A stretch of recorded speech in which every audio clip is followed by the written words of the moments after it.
Howdy, everybody, and welcome to Random Rhapsody's Æther-Shanties. I am Matthew R. Dawson, your friendly neighborhood host and game master for the SAGAS campaign, and joining me around my virtual table tonight are Alyssa, Joe, KOINES, Nico, and Nobody. Say hi, everyone. Hi, everyone. Howdy. They're so good at that. Now, before we begin, we do have some announcements to get through, starting with a word from our sponsor for this campaign, SAGAS. SAGAS stands for Setting and Genre Agnostic System, and it was created by TTRPGs. It's a universally rules-light TTRPG that's designed to help you tell your story in any world imaginable. Choose from over 100 unique features to build your characters, or use the guidelines for quickly making your own unique abilities. SAGAS promotes helping allies over helping yourself and encourages teamwork to succeed in challenges. In any setting, SAGAS provides a smooth integration of rules to create a unique framework to help create your adventures. It uses a check-based roll-under resolution system, which is unique to most TTRPGs. Your character features can change the size of the dice you roll, and your allies can help you by giving you more dice, which improve the chances of getting the lowest possible number. Now, there's a 35-page playtest currently available on DriveThruRPG, and the Kickstarter for SAGAS has been funded, so the game will be out soon. You can find the link in the chat and show description. Now, later this week, we are back with another episode of Curse of Strahd. Our heroes have broken back into the town of Varos by making as much of a commotion as possible and then walking straight on in. I'm definitely sure nothing bad's going to happen because of that. But we'll find out on Wednesday at 6 p.m. Central Time right here on Twitch and YouTube. Now, you can keep up to date on our schedule and everything we do here on the network by following us on Facebook as Random Rhapsody TV, on Twitter as @random_Rhapsody, on Blue Sky as @Random Rhapsody, and on TikTok as Random Rhapsody_TV.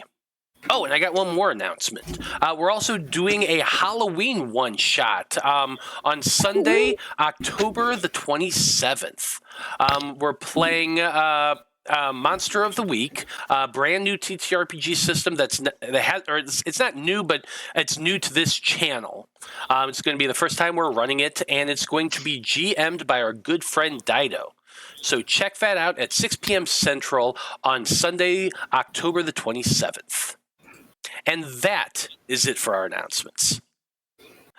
So join us as we return to the multiverse and continue on with the crew of the Wayfinder and their Æther-Shanties.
And we're back.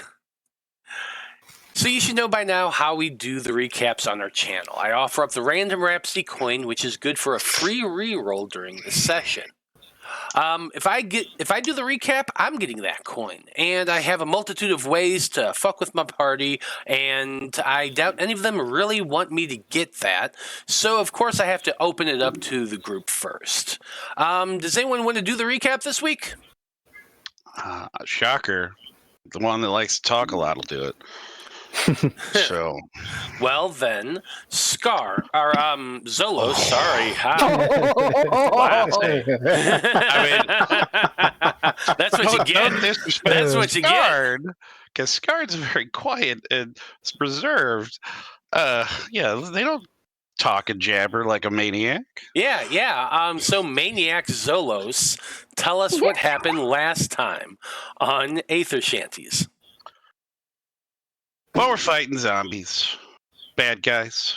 Well, we're really not fighting them. We're taking care of a cultist, and then, Short Round is over there killing everything left and right. We didn't really have to deal with the zombies because, they cleared everything out. Smallest one? I don't know. Competition on who's smaller. Short Round or Boomy. Might have to measure them up, put a little measuring stick against the side of the boat. As they grow up, killed them. Creepy. All of them were missing their eyes, or one of their eyes, the right eye. And the cultist, the spider, crawled out of it. And then we tried to catch the spider for whatever reason instead of trying to kill it. Now, we were unsuccessful at killing it, I will say that. So I'm not gonna boast. But Boomy wanted to keep it for some reason and maybe study it. I don't know. But it got away, which I'm sure that's not going to come back to haunt us, because that never happens. Found a nice little secret box. Taking a look around. Had a bunch of coin and stuff in it. Didn't they was there a book in that one too? I don't remember. I know we got a book downstairs, but there was a ledger in this box. But yeah. Oh, and that's right, a dagger. Forgot about the dagger. Thank you, Boomy. Went downstairs, found where all the zombies came from, a little secret passage. Actually, it was like a hologram thing. It was kind of cool. I don't know what a hologram is, so it was an illusion. An illusion. Forget I said the other word. And we found our bookworm, our nerd that can read our stuff in the ship. And there were some other people there, but the nerd is the one we're really looking for. Got him out. I made best friends with a magic book, and nothing actually happened there. Boomy went diving around in a blood fountain, because those are normal. But I made friends with that book. Remember, do not listen to the last 10 minutes. I'm telling you right now, I made best friends with a magic book. You don't have to read anything to that. There is nothing nefarious in my inflection here. Made best friends with the book. That's all you need to know. Let's ignore the fact that Zolos is kind of limping a little bit because it bit me on the hand. Thank you very much. And wait a minute, it didn't bite me. It's my best friend. Remember that. Yes, and you'll have a mark on your rear to remember your best friend forever. My perfect rear. Okay. Anything else happened, Zolos? Or you're about done? No. I mean, a cute little thing. Nico likes to write up these little synopsis of what happens, and they have a nobody counter, I just noticed. I guess anybody drops that and we get to make that joke. That's adorable. So that's a little personal thing for you guys. So wow. Look at it. It's adorable. I just saw that. I started laughing. Absolutely. Well, there you go, Zolos. There's that random Rhapsody coin. Don't forget to use it, though. It's only going to last this session. Well, anyway, Wayfinder crew. After rescuing the folks meant to be sold or worse by the cult of the Veiled One, your group led the former prisoners to your ship, which is, the safest place you can actually access here on the Rock of Vral. All four of them have expressed interest in gaining passage away from the rock, which, is understandable given the circumstances. And were and you are all perfectly content to lead them on back to your vessel as stealthily as possible. Once there, the order of business inevitably is food, followed by rest. All of the former prisoners are completely exhausted and talk little during the meal. But you can at least learn the names and a little bit about the backgrounds of your 4 new passengers. The humanoid of orcish descent is named Bertarelli, and he was a boatswain on a frigate out of a planet he named Ereborn. The tiefling tells you that her name is Hish, and that she was a passenger on the ship of the Hunos out of Gephilia, which is the planet run by the Hippo people you had all met and currently are contracted at, or at least established as, a privateer within that empire. The halfling woman tells you her name is Jaima, and she served on the same frigate as Bertarelli. Their ship was attacked by a vessel commanded by the Veiled Ones. You already know Eravast's name, of course, but you are able to coax out of him that the Veiled Ones wanted him to translate an ancient scroll for their master. He was refusing, of course, and he only actually glimpsed the scroll once. And what little he could actually make out spoke of a realm set apart, hidden from the rest of the universe. Now, after the meal, the 4 requested to be allowed to rest for a while before Eravast begins his work on translating the ship. You have several bunks available, so letting them use a room shouldn't be too onerous for you all to provide. And so after they all head down to the bunk to get some well-deserved and very well-needed shut-eye, the rest of you, Wayfarer crew, find yourselves seated around the drop-down table just outside of the galley. Your food stores are dwindling after a long voyage to the Rock, though your alcohol supply is pretty decent right now. And your ship's supplies and things aren't like massively stocked, but you do have some supplies. Well, your medical supplies are still in pretty decent shape, actually. But now it's time to start thinking about the future. So, here's my question to you all, Wayfarer crew.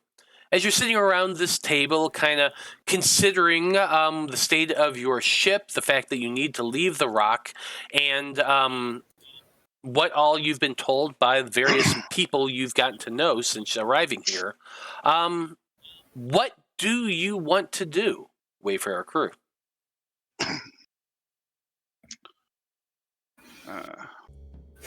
Well, I know we've decided to do multiple contracts with people when we leave here.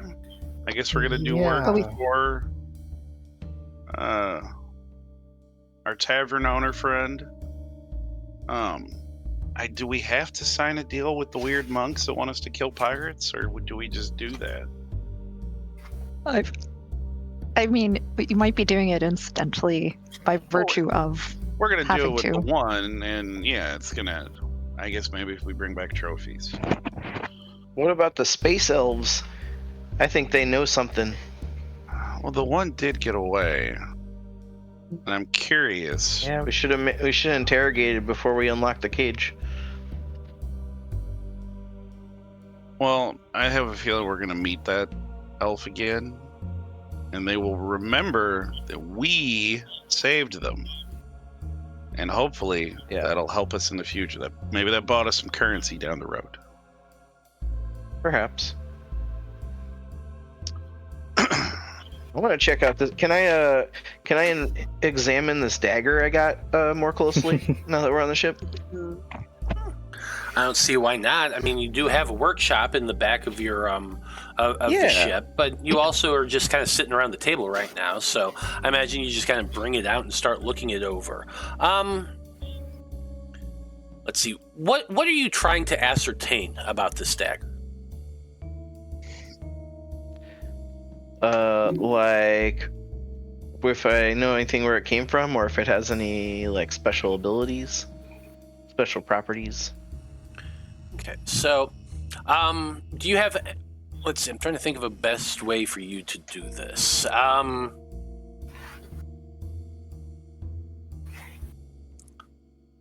Make for me. I can't decide what kind of roll this is going to be for this dagger, since we're not. This isn't like a 5th edition game, so it's a lot more kind of fluid and loose. Do you have anything that like anything in tune with magic or anything like that? Anything that allows you to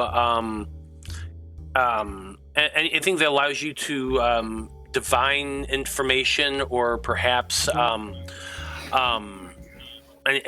anything that allows you to gain insight about how something's made, or the properties of it therein, since that's what you're looking for?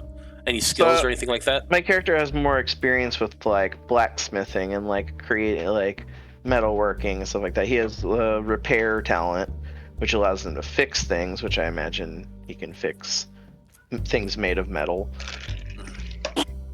But yeah, that's about it. Okay. I don't have anything that's like specifically magic. Okay, so this is going to be for you a D12 roll. You're aiming for a 5 here. Since Skarn does have some magical kind of learning, could they work together on that? Get a better outcome, potentially? Well, that's another good question. Does Boomy I'd be down ask for a anything about that? collab. Come up with a good way to ask, so we're not just metagaming it. And Well, I guess the question I would ask with regard to assisting, I'll happily spend the 2 to sort of throw in my 2 cents. But at the last level up, I picked up the Arcanist ability, which is all about repairing magical items. Would that give us any insight here? Because it specifically is only for repairing them. There's not really one for knowing when something's magic. Yeah, that's fair. Yeah. That's fair. So yeah, I think since the 2 of you are working together on this, and Skarn has definitely been applying themselves more to like magic and magical properties and things like that, this is going to change your from a D12 to a D10. Okay. You're welcome. Since Skarn is putting forth 2 effort, that's going to give you 2 dice to roll here. You're still aiming for that 5.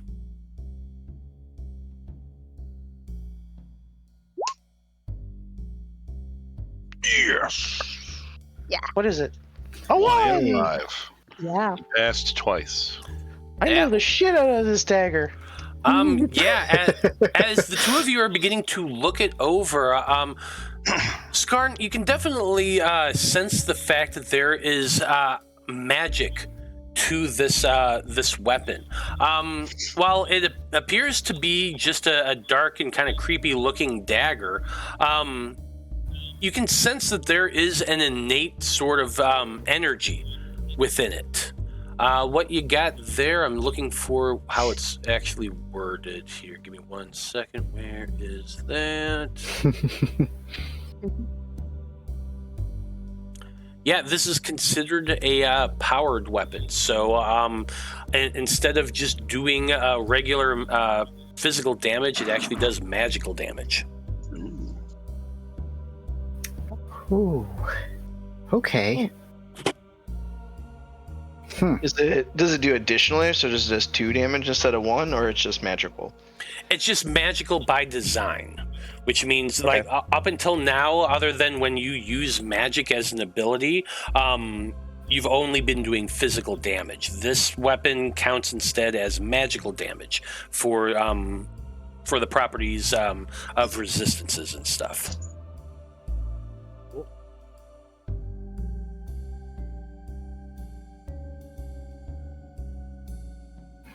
Yeah, so basically, in the terms of the game, it counts as a powered attack instead of a physical attack. If that makes sense. Yep.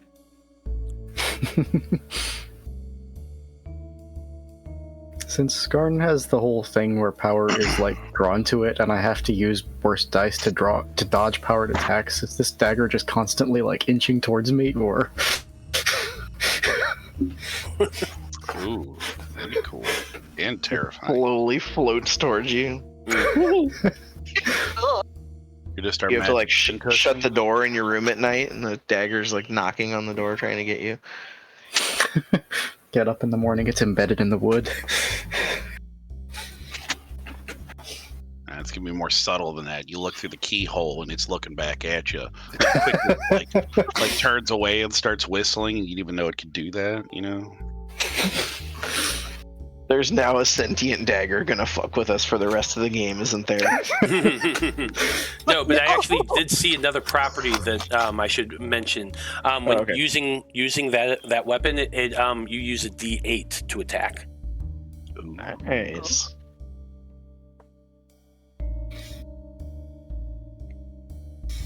Yeah, so the properties are it's powered and you use a D8 to attack.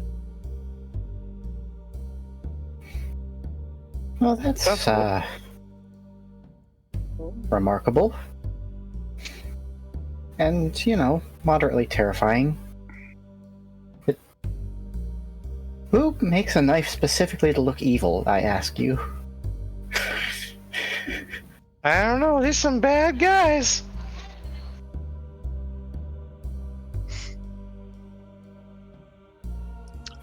Okay, we took care of those zombies, and they come after us again, we'll blow them up.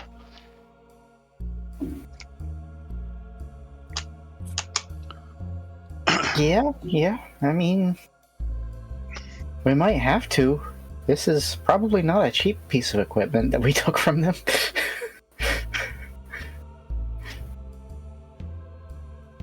Hey, wouldn't you rather us have it than them use it against us?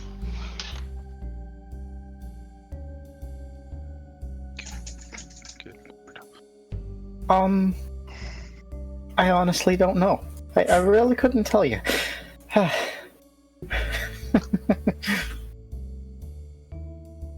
Alright, Mr. Vast. Get to translating. They're asleep. Oh, wait, they want to go to bed, right? Yeah, they all went to bed. Oh, by this point. everybody's sleepy. So I'm assuming it's still that evening then. It is still that Probably. evening. You all, I mean, you still have a few hours left before you all become like really, really exhausted, but it is getting there. It has been a long day for pretty much all of you. I guess in terms of shops or stalls or businesses in the area, is it like past the time that they've closed probably? It's kind of been seeming like a lot of stores just don't really close that much. Yeah, there's no it's a space station and all. Well, I mean, I guess if we have a few hours and there's anywhere for, like, I'm assuming at the docks, there's probably places you can get supplies and resupply the ship. I mean, we did just get a shitload of gold from, taking down the slaves, the slavers there. Mm-hmm. Right. So, I mean, I would say it's like we can, go get supplies. We can go put money down, have the stuff delivered, or if we do it now, or... Let's do it. I need to bejazzle this dagger hilt anyway to go with my suave ensemble, you know what I mean? You don't really strike me as a stabby kind of guy, though. You're kind of a blowy up. I'm just gonna have it on my belt loop to look fabulous. I'm not gonna stab anybody. Well, I'm just, shoot my It's a mind game, motherfucker. Shoot my shot here. Beautiful dagger for a beautiful boy. Just gonna put it out there. That tickles your fancy later. What can I say, bud? But yeah, let me put them jewels on it, and it'll be cool.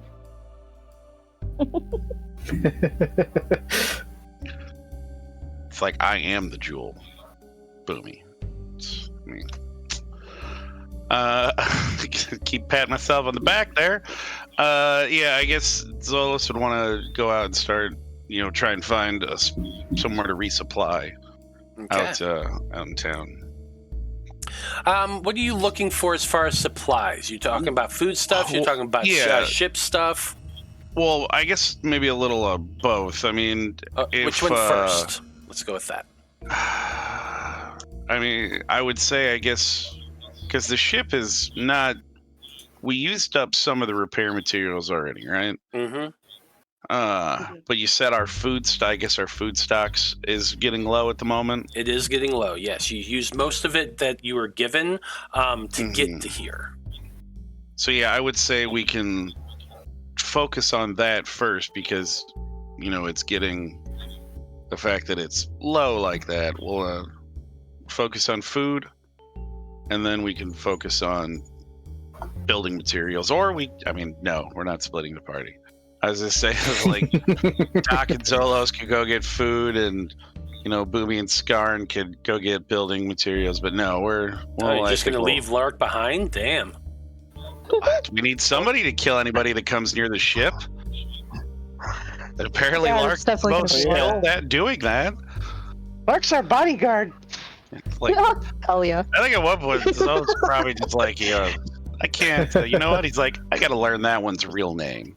Because I don't want to upset that one and have that one kill me. So he's going to make a point to definitely learn Lark's name. I know Lark's name, Joe, the player, but Zolos probably never learned it. So, because he's always called her Short Round. So he's going to learn her real name. She terrified him. Well, they can come with us. But no, I would say go as a group. We need to. Well, we can't. Do we really want to leave these people alone on our ship? I was gonna say. I mean, don't really know them at all. Also, Lark could kill all of them.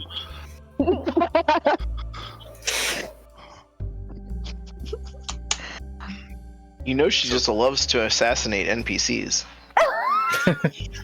Lark has no idea what you're talking about. That's just Alyssa. Oh, okay. Those Canadians, they're bloodthirsty. I'm sorry. Whoa. Hold on. I'm sorry. Campaign 1. Who was it that campaigned to try and save our most beloved NPC, and everybody else was like, nah, whatever happens to him happens. No, Mitchell should have died. I'll die on that hill. I should have killed Mitchell. And Blood tried to kill Mitchell. Everybody go back and watch that. He came damn fucking close, too. Yep.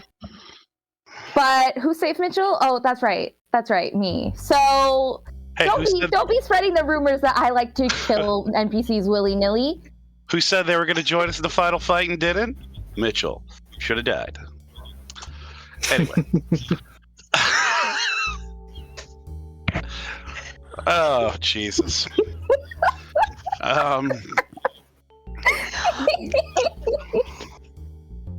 right, how about we'll determine if all or some go based off of how close to the ship these suppliers may be. Yeah, whatever. Sounds about right. Well, as a group, you all make your way off the ship. As you're, so we are leaving strangers with our ship alone. You tell me. Okay, who's going and who's staying? I'll stay behind. I'll guard the ship. Would you rather go? I'm okay staying if you want. No, it's all good. It's all good. I mean, maybe we should have our most vicious fighter out protecting. It'll lull them. It'll be perfect. It'll lull them into a false sense of security because they're gonna like, oh, this person's small. We can. Yeah. Well, I also came back from being arrested. I don't want to be seen out in public just in case, someone try to get me again. You have many faces. I'm fine with staying behind. It's good. It's good. But you have many faces. I do. You could always change your appearance before you go out. Yeah, I mean, by that logic, if anything, Dreezy should be the one staying behind. He can't change his face, and he was also arrested. Yeah, I better lay low. But in terms of engineering like items that we might need to repair the ship or to make sure that we are ready to repair the ship, who would know best? Because like I can write you a list of what I need for the medbay, but I don't know anything about how the ship works at all. I think that's only Dreezy. You can put a hood on you or something. It's hide you. Yeah. Guess I could do the invisible trick if you want, but then you'd have to be like whispering into our ears, and that wouldn't work super well, I think, given relative heights. It's right on your shoulders. Oh. Just hoist him up there on your back. He's little. Just put Dreezy in your backpack like Yoda. Oh no! Oh, yeah. I need a little floating bassinet like Grogu. Like Grogu. Work on that one. That's what technology's for. That's what all seriousness. Who wants to stay? I will stay. It's fine. But also, just to ask the question, because my HP is still down.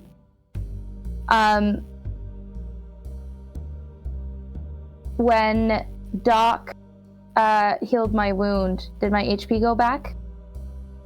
Yeah, when the doc removed your actual wound, your hit, you regained the hit point you lost. You didn't heal it back. You just have it. Yeah, but my max is back up, right? Your max is back to full. Yes. Okay. Because we started off with 2 and 2. Yeah. Okay, so then I should be at 4 and 4, I think. Because we're at level 4, yeah? Mm-hmm. Yeah, okay, that's what I thought. Okay, so I'm back to 3 out of 4. Okay. So yes, I will stay with the ship. I will guard. Do not worry. I would like to also stay on the ship to just make additional medical supplies, fill up the inventory of medical supplies. I will refill everybody else's. Okay. So that way everyone has the sets that they need. And then just make sure that the medbay is stocked, because we have 4 former prisoners that probably need to be checked out when they're ready to go. Fair enough. So you're going to be spending time busying about the ship, going through your healing supplies and whatnot. I see your group inventory has that information down, so you can just kind of start distributing as you need to. While Lark, let's say, climbs up to the crow's nest. Gets in the crow's nest on top of the mast and just sitting there with their crossbow, sitting in their in their sniper's nest. Oh. I like it. And so, with the 2 of them remaining on the ship, the 3 most conspicuous members of the group, Zolos, Skarn, and Boomy, make their way off of the ship and back out into the docks to search for supplies. It does not take long to find the marketplace and to begin speaking to people to find things you need. Now, not far from the docks is some depots that sell things like ship supplies, stuff like that.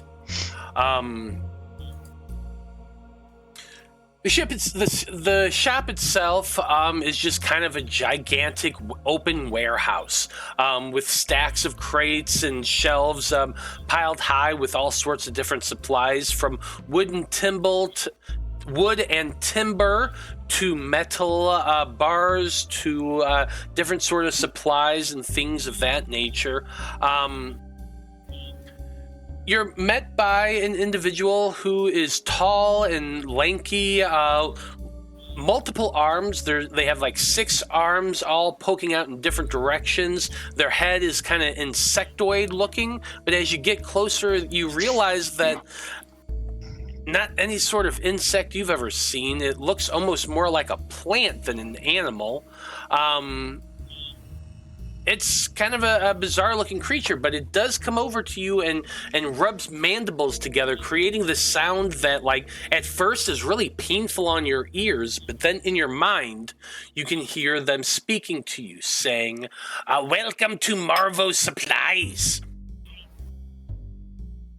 We sell everything for ships. What do you need?" What up, Marbo? Hello there. What is it? The spark plug things we need? What are they called? The crystals? Yeah, the crystal batteries. Yeah, we need some, standard old communication battery crystal things. We do supply aether crystals. Yeah, Aether crystals. Yeah, I knew that the whole time. Large aether crystals cost 150 gold pieces each. The smaller ones cost 100.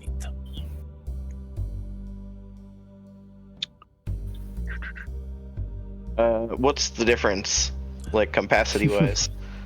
Capacity-wise, on your ship, the larger crystals actually power the engines, and a smaller one fits inside the whole control collar, making the whole thing run. So you need... So we need both. Yeah, you need both to make the engine run. Because originally we had 3 of each. Now when we swapped them out, we used 2 big ones? So I think we have one large one left? Yes, on your ship it says you have 1 large crystal, 3 small crystals. Alright. And that's on your ship. Yeah, and the handout. repair materials, I know it's not up to 100. I know we used something that, because we had to repair it a second time after someone blew it up from the inside. And we're not going to point fingers. Mm-hmm. That is actually true. You're sitting at sometimes more... there's setbacks in the game of science, okay? Because we've repaired it twice. So I want to say it was like, I think we used like 30 or 40% each time. You're right now at 60%. We're going to say 60. 60%. You have 60% materials right now, which means that you could bring up, that you don't have enough to like bring the ship's health to full. Well, I mean, we got quite a bit of gold from the slavers. So, I mean, I guess that can go away real quick at these prices. I know. Well. Let's see what we can maybe do a bundle deal. Do you have a bundle deal? Well, let me do my magic, bud. We do sell bundles of rope and netting, and we sell bundles of different types of sheep materials. What my small scarred friend is saying is, what if we get a few things? Can we maybe get a little bit of a discount on some of that stuff if we're buying multiple items? Depends on how large a bulk you buy. Well, I mean, I guess just amongst the group, do we want to? Because we've got 1 large crystal left. We need 2 every time to recharge everything. We need at least 1 more. I think we should get at least 1 more. Yeah, at least 3 1. would be better. That would be like 2 recharges. We could do that. That's 450. Yeah. I mean, like I said, we got like... Yeah, 1, 2, 3. It's 2 large ones, 1 small one. Because we kept a chunk of gold in the ship because we didn't want to touch that. So it shows us 200 there. And we got a bunch of stuff from the slavers and all that stuff. How much would, I guess, repair materials to get us maybe to 150%? So another 90, or like technically, I guess 90%. Yeah, for an extra 90%, that would run you up to...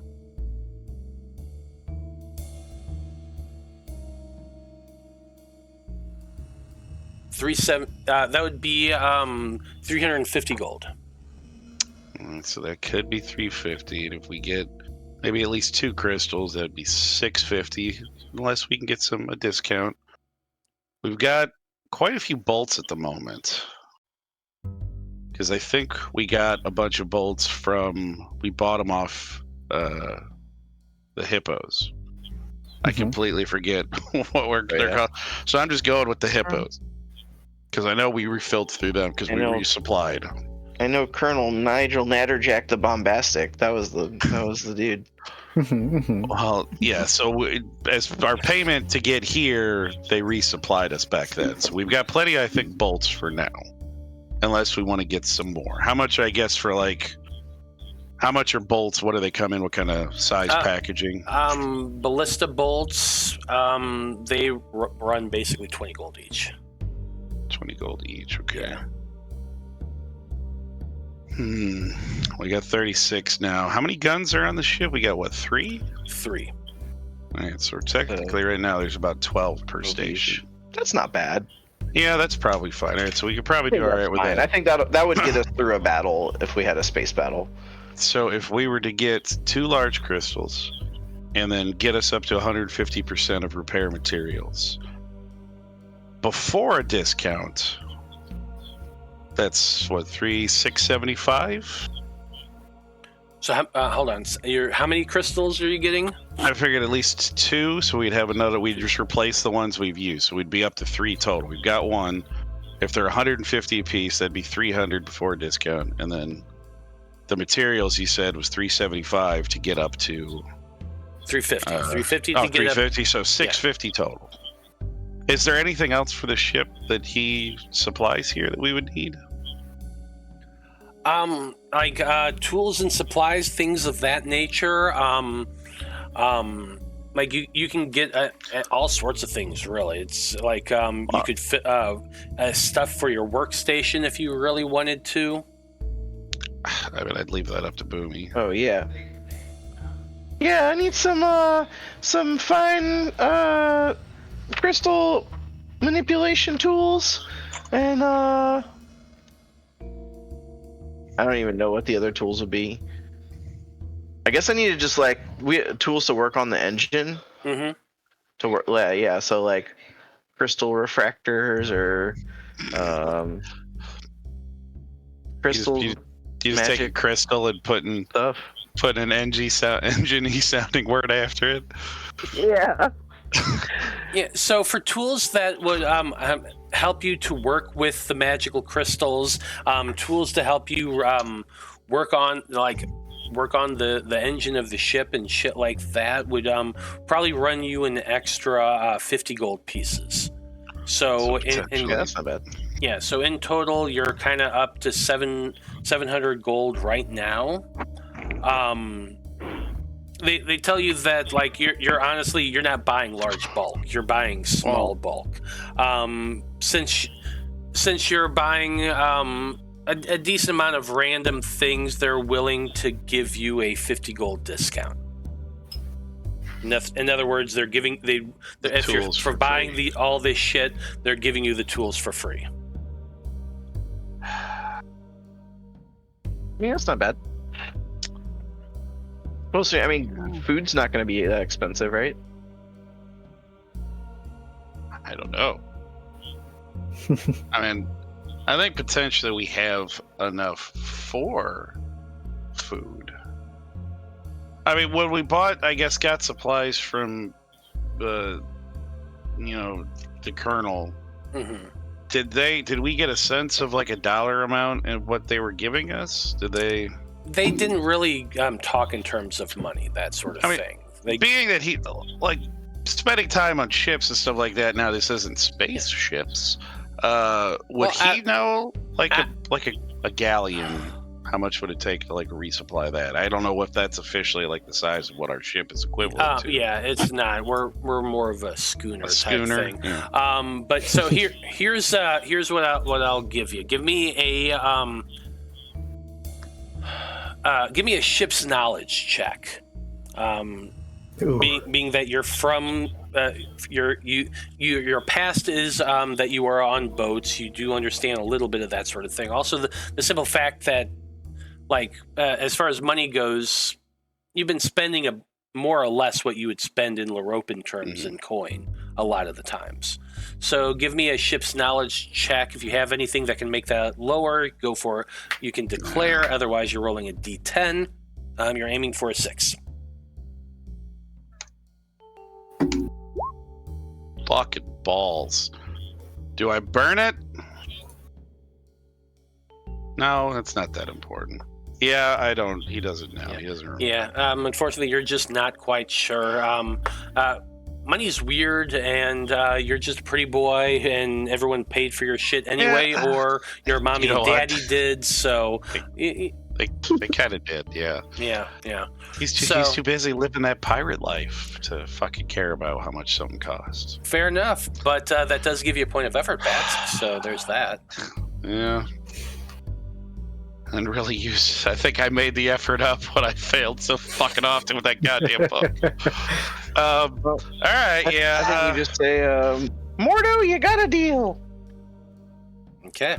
Take off 650 gold pieces. You have enough repair supplies to get you up to 150. Meaning every 10% is basically 1 health point on your ship. You've now got 3 large crystals and 3 smaller crystals. Like I said, looking at the map, it shows you that there are 2 large crystals, 1 small crystal in the machines itself. So that's currently what you use. Now you got 3 of each. Well, So the ship has 15 health now? well, no. Well, The health is full. The health of your ship is currently full. It's basically, think of it like a healing potion, but every 10% is 1 health point of your ship. Does that make sense? Okay, so the ship has 10 health and we're full. Yeah. Yeah. I'm updating the little ships. It's got its own character sheet. Mm-hmm. Yeah, I'm updating that and then updating the carrier. Yeah. So, I mean, I added all the stuff we got, took the gold that was off the ship, and now I'll take the other stuff that's off we got from the slavers. And then I guess we will ask our new best friend where could, if he knows where we can find, like food stores, food supplies. Yes, you go see my cousin. Works down the street, another warehouse, on the corner of blah, blah, blah, and blah, blah, blah. Yes, those are the actual names, too. Oh, blah, blah, blah. I heard that was a bad neighborhood. He's gotten better in the recent years. God damn it.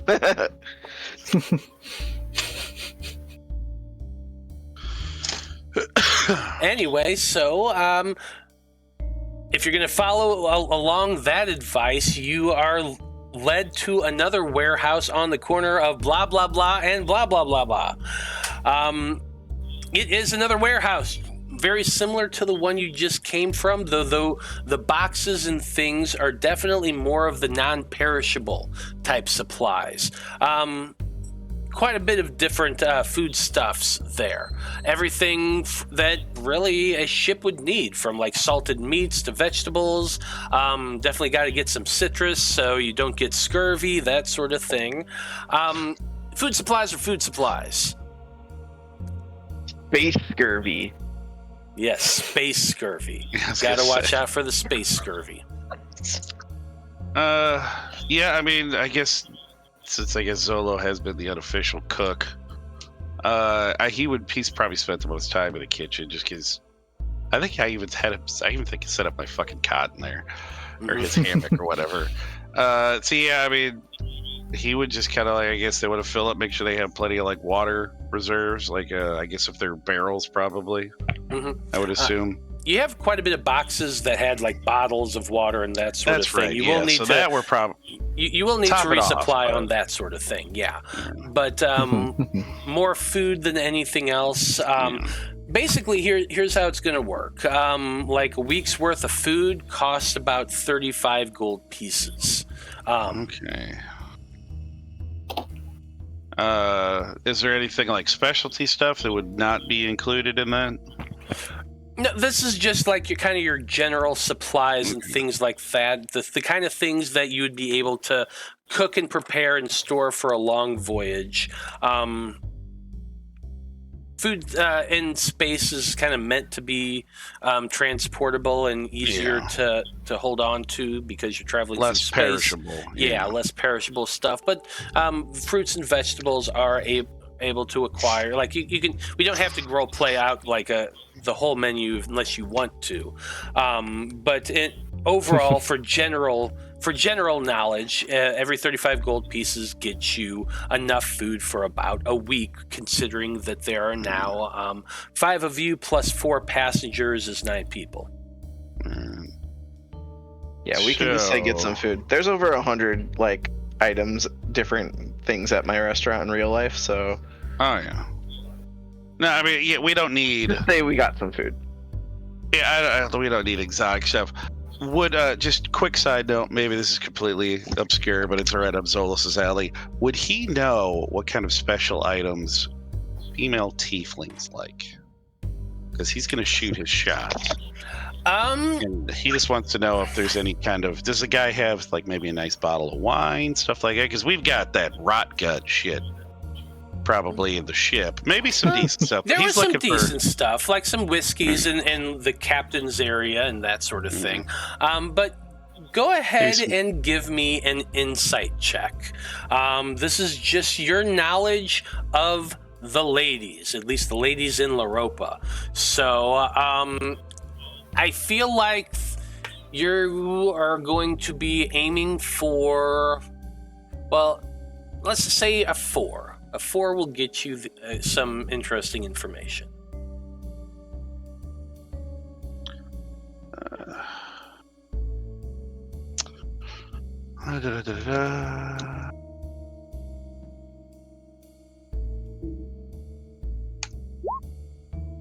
All right. Now, do I want to burn it? Yeah, 6 is a failure, but you do got the coin. Do I want to burn it on something so incredibly superficial? I mean, isn't that Zolos' shtick? I know, but I have a. You know what? Fuck it. We're going to do it. Because I was going to say, maybe I would need it for, like, getting info out of the crew later. But I get that. I got that sweet talk, so I already got kind of an advantage there. Man. Yep, this is where we're going, people. You should stop encouraging me. I've told you time and time again. Make your roll. God damn it, it got worse! Yeah. Alright. So, here's the information that you're able to glean. Zolos, you have been, you know, without a shadow of a doubt, because the dudes in the barracks all love to get together and gossip about the tiefling and their proclivities. So, you know without a shadow of a doubt that tiefling is going to respond positively for a horn sharpener.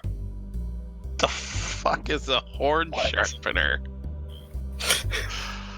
I am really gonna have to fucking just sweet talk you later to fucking really kind of get a good. Oh, god damn it! All right, what would they fucking have something like that here at a food distribution center? So you kind of sit there and describe what you're talking about, something to file down a tiefling's horns, because they're devilkin, and keep them nice and sharp. And after a few minutes, they produce a wood chisel that you're looking at it and you're like, yes, that's exactly what the people in the barracks talked about. I got this in the bag. I do this to myself. Hey, for 5 gold pieces, it's a bargain. All right, so you said a week is 35, right? A week is 35. So would we think, I guess, with 4 weeks, is that, you think that's enough? People? How far did he say the planet he he said it needed was a us to go? I month, think it right? was. Was it a month out, or was it I thought it was a couple of weeks. But I don't remember now. Well, shit. Well, let's just get 6 weeks worth of food. Okay. That'd be what? 210? Because they're 35 for a week. So 215 total. My fucking horn sharpener on Yeah, top. 210, 215, 215 in total. Yeah. Why do I do this to myself? All right. Anybody else want anything else? I don't think so. Speak now or forever hold your peace. Yeah, no, I think I'm good. Okay. Well, you've got your supplies. You've got things being sent to your ship.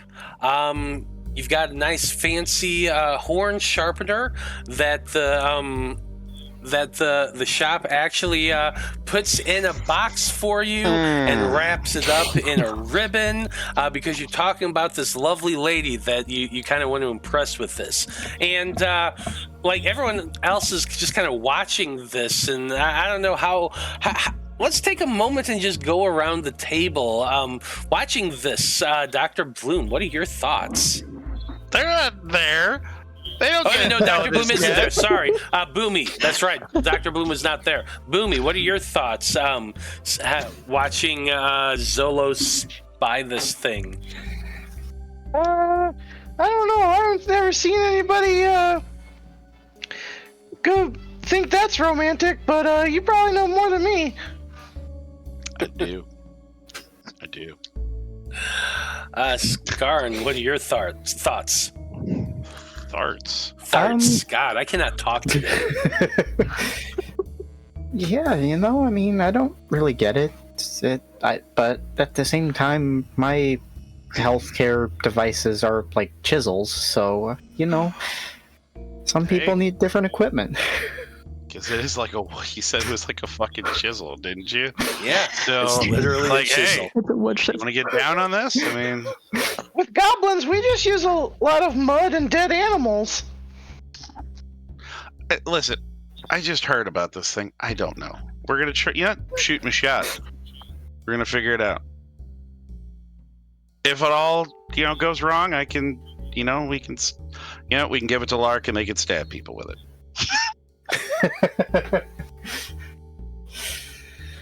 Yeah, fair enough. I mean, they're like woodland tree creatures back home, right? There's got to be some here. This thing's got to be the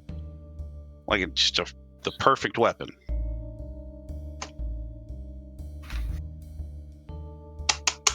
Right? Don't. Shaving utensil. I don't know. Either way. My body's naturally hairless, so I don't need one of those. Yeah. It doesn't grow. I don't know why. I just thought it was Maybe. because that was awesome. He's just staring at you deadpan. He's being serious. He's not even trying to make a joke. He's like, I'm a marble statue. You say it Makes to a sense to literal me, yeah. statue.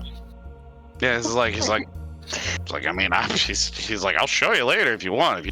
If you're being serious. I'm sure, you know what? I guarantee all of them, at least once, has seen him walking around the ship at night naked. It's happened. Without a doubt. If they get up for a glass of water, they're going to see a lot more than they bargained for. But not to say they don't enjoy it. That's up to them to decide. Why not? I'm just going to keep this going. This cringe fest is going to keep going. You people are the reason why. If you don't stop me, I will keep going. All right, let's go back to the ship. Sounds like a good established. idea. You're kind of feeling tired, but you have a lot of supplies being delivered the next day to your ship, which you'll be able to load up and eventually make your way out. Now, while that's been going on, Dr. Bloom, Lark. Dr. Bloom, you have been down in the med lab, just, getting together all of this stuff and things that you might need to fill up your kits and to make sure everyone has the stuff, the medical supplies distributed and easily accessible. While you've been doing that, Lark, you've been up in the crow's nest, just kind of watching out. And after about an hour or so of just kind of sitting there, hanging out, you see a figure moving across the docks, coming towards your ship. At first, it's just a small silhouette making their way around, but as you're watching, you have a high vantage point, so you can see them go around one of the nearby ships that's landed, and kind of go around that, and then make a beeline straight towards your gangplank. After a few minutes of watching, it definitely seems they're heading towards your ship. They actually are literally making a beeline for it. And you, after a little bit of time, by the time the individual gets to the plank leading up to your ship, you notice, you recognize them. It's that gnome individual, the dock worker who runs the docks here. The foreman, that's the word I was looking for. They seem to be just kind of walking up the gangplank towards your ship. What do you do? I'm gonna meet them at the top of the gangplank. Make for me a God, what would this be? A scurrying down check, an athletics check, an acrobatics check.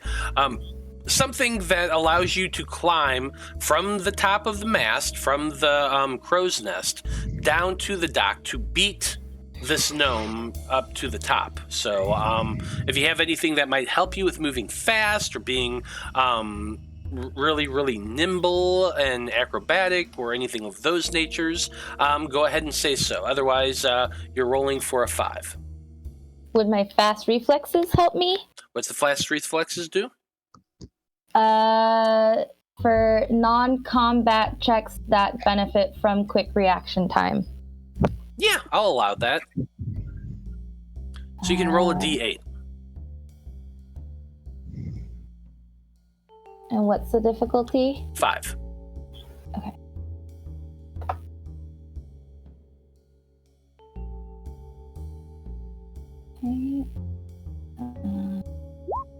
Ooh, 7. So you're trying to hurry, but it's really, really high, and your little legs have a hard time using the rope to get down. They've made it to the top of the ship, to the top of the gangplank, and they've stepped down onto the ship. By the time you get down to them, they stop once they get onto the top deck, and they're just kind of looking around. Hello. And then you scurry and get yourself down to the deck as well. What do you say?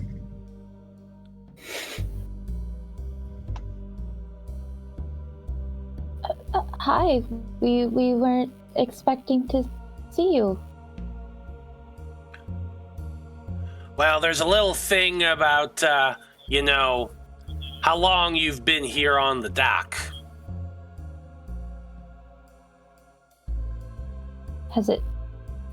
It hasn't even been 24 hours yet. Oh, yes, it has. Pretty sure we paid for more than one day. How many days did you pay for, though? I go back and watch. Yeah, I don't remember how many days it was. Yeah, you only actually paid for 48 hours.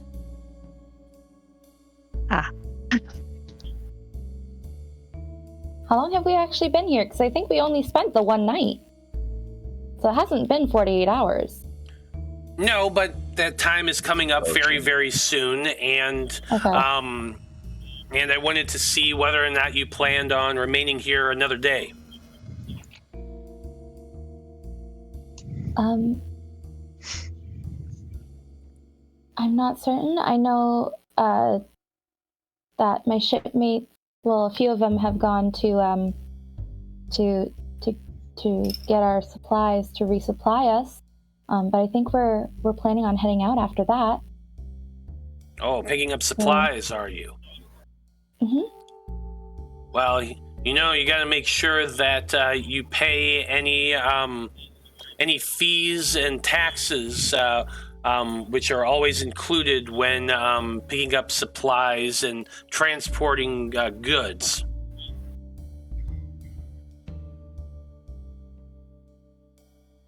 Would that not be included in the price when purchasing our food? No. This is a tax on exportation, which is paid at the docks. Would that not only be applicable to the things that we plan to sell? No, anything you're taking away from the rock is considered an export. Huh. So then are we paying tax twice? What do you mean twice? Well, I'm sorry, maybe things are done differently here. Where I'm from, you pay the tax when you purchase the item. No, there's no tax included when you're purchasing the item. That fee is accrued when you either bring stuff into the docks or take something from the docks. Oh. All right. I'll let my shipmates know when they return, and I'll make sure to bring you the receipt. Yes, make sure you do so, and I'll also make sure that if you plan on remaining here at the dock for another period of time, you have it paid in full by the beginning of the day. That's in. They pull out kind of a big old fob watch and open up the door hinge and examine it. That's in less than 9 hours. So, bear in mind. I'm sure our shopping shouldn't take 9 hours. Gods, I hope not. You never know. There's a lot of things that the rock offers. There are a lot of things that might distract some individuals who have been away and on ship for a very long time. So, you never know. They might be gone for a few days. Goodness, I hope not. We already have jobs lined up.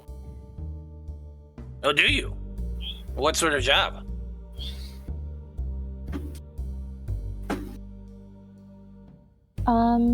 Well, I think we're going to be helping the folks who sent us in this direction in the first place some more. I'm not quite sure. I'm not exactly the person who makes the decisions around here. Okay. You can either roll for me some type of persuasion or deception check. So if you're good at talking people up, like the way Zolos is, that would be considered persuading. If you are if you're skilled in like deceiving, telling lies, that would be more deception. You're aiming for a 4 here. Uh-oh. Considering this is the foreman of the dock, I'm pretty sure I consider him an authority figure. He's definitely an authority figure. Yes, that's true. So that is true. As a meek person, I have to roll a d12. Okay, roll that d12 and aim for a 4. Mm-hmm. I mean, technically, it's to like follow a command or choose not to follow a command, but I feel like it's more funny using it this way. That's fair. No, that's fair. It's absolutely narrative.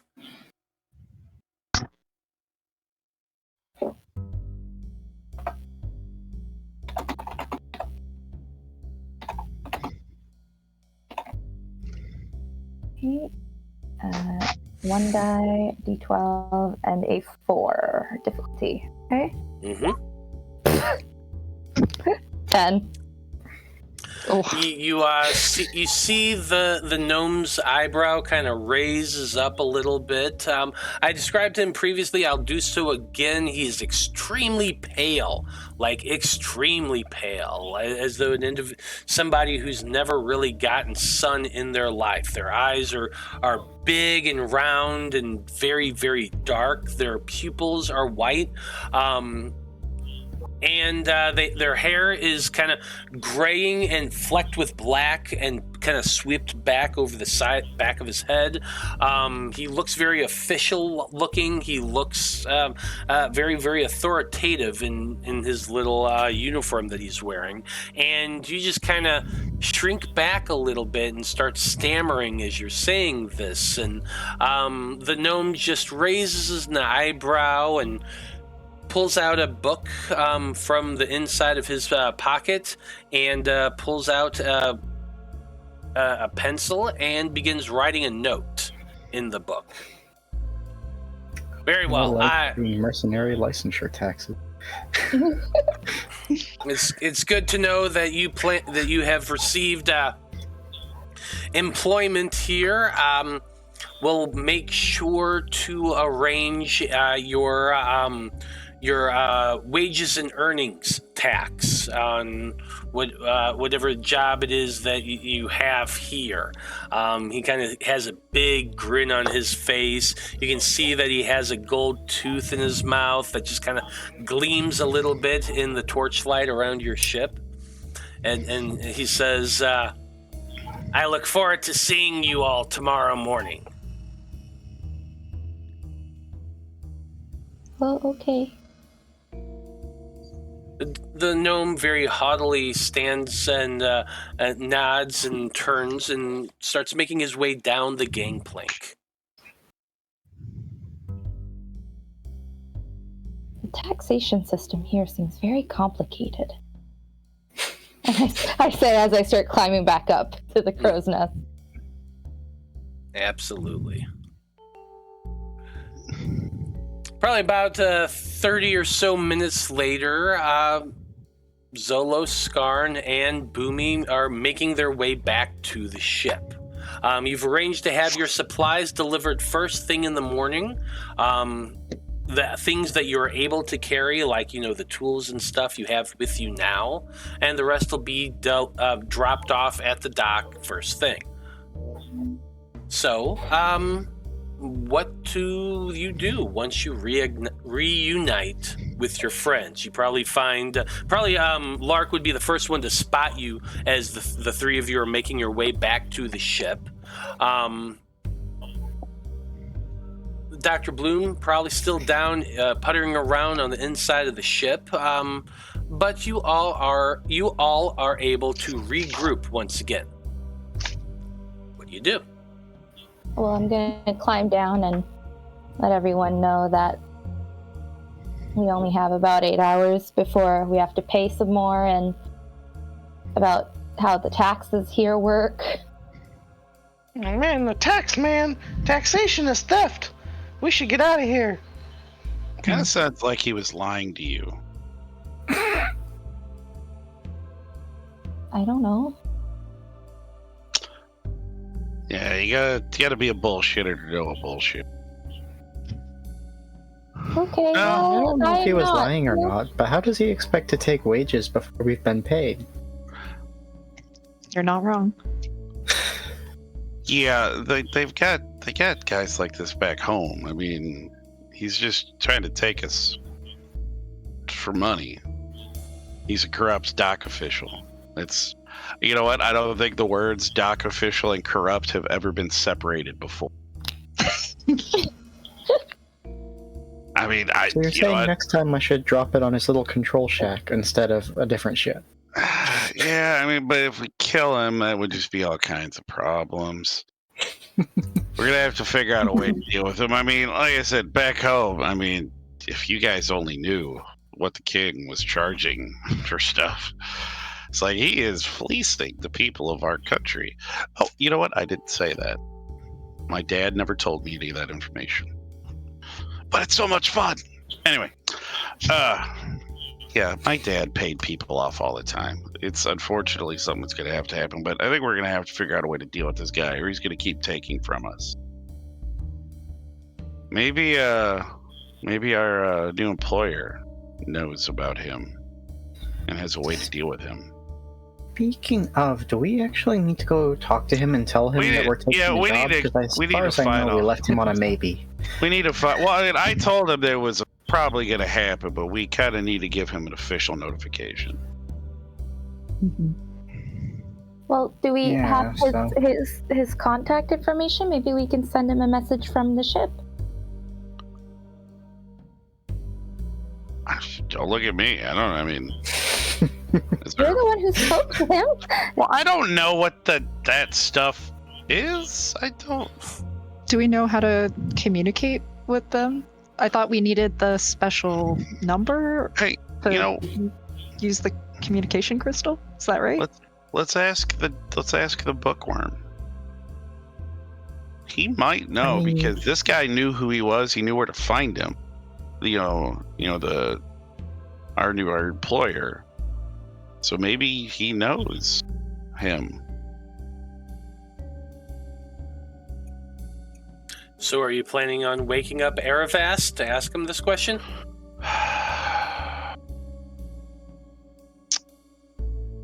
How far from the tavern are we? I think it was like a 20-minute walk. It is getting pretty late, though. We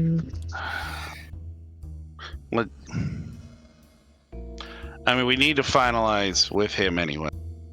And we could also check about this gnome. I figure it's not going to hurt to go talk to him and get that information. Because I doubt there's the equivalent of a phone book available for us to and who knows if that person has the same setup as the ship. We don't know that this thing is pervasive throughout every building and everything. Might just be on ships. We don't know. None of us really knew what this shit was before we got on the ship. So I don't think there's really any narrative way we can figure out how to finagle to I wouldn't feel good about it. Just because there's no way any of us should know. Yeah. So we might as well. Don't lie, I'm pretty wiped out, but we should probably go now, because if we wait till the morning and something delays us while we're out there, then that's another day we're on the docking. Yeah. Yeah. Plus, if as soon as the stuff gets there, we could take off. That's the hope.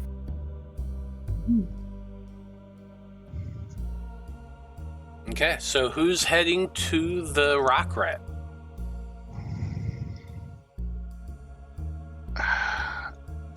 I'll stay behind and work on the ship and work in my workshop. Zolos is willing to go, but just in case our squirrely friend comes back, do we want somebody that can sweet talk some stuff? Who's got that sharp tongue, or... I'll go. I don't care. I'll leave that up to y'all. Who wants to stay with Boomy and who wants to go? Yeah, it's fine. Think about what happened last time we left Boomy with people who were boarding the ship. Yeah. Well, no, I would figure at least, leave somebody. Eventually, you know what? One of these days, we are going to hire a crew. But we have more money because we really need to hire more people. So yeah, it's up to you. I guess who wants to? Does anybody else want to stay with Boomy? I think I need to go to the place. Because honestly, I'm reaching the kind of tired where if I stop, I will pass out. So I need to be moving if I'm going to be contributing. So, Lark, do you prefer to stay or do you prefer to go? I'm imagining Dr. Bloom is close to finished by this point in terms Oh of yeah, you're definitely finished. yeah. I'm happy to do either. hmm I guess better question is, Boomy, do you feel like you need a stabby protector or another set of eyes for engineering stuff? What do you need? Yeah, I could use a hand. Well, I mean, we really need to have somebody. If someone's gonna stay, should have somebody up on top. Yeah. Okay, I'll stay. Back to the crow's nest. Scurry. No, you know what I want? I want like that, like has everyone seen the animated movie of Sinbad? Long yes. time ago, but yeah. Yeah, and so like every single time they want to go up really fast, they just cut a rope and it just launches them up to the crow's nest. That's what I'm gonna do. Heck yeah, I like I'm gonna it. rig something that'll make that work. I like it. Well, with a wzoo, Lark goes shooting up to the crow's nest while Zolos, Skarn, and Dr. Bloom go heading back to the rock rat. And I think that's where we're going to pause to go on break. So we're going to be back in about 10 minutes, folks, and when we return, we're going to find out what our heroes finally decide to do back with Crowburn. Stay tuned.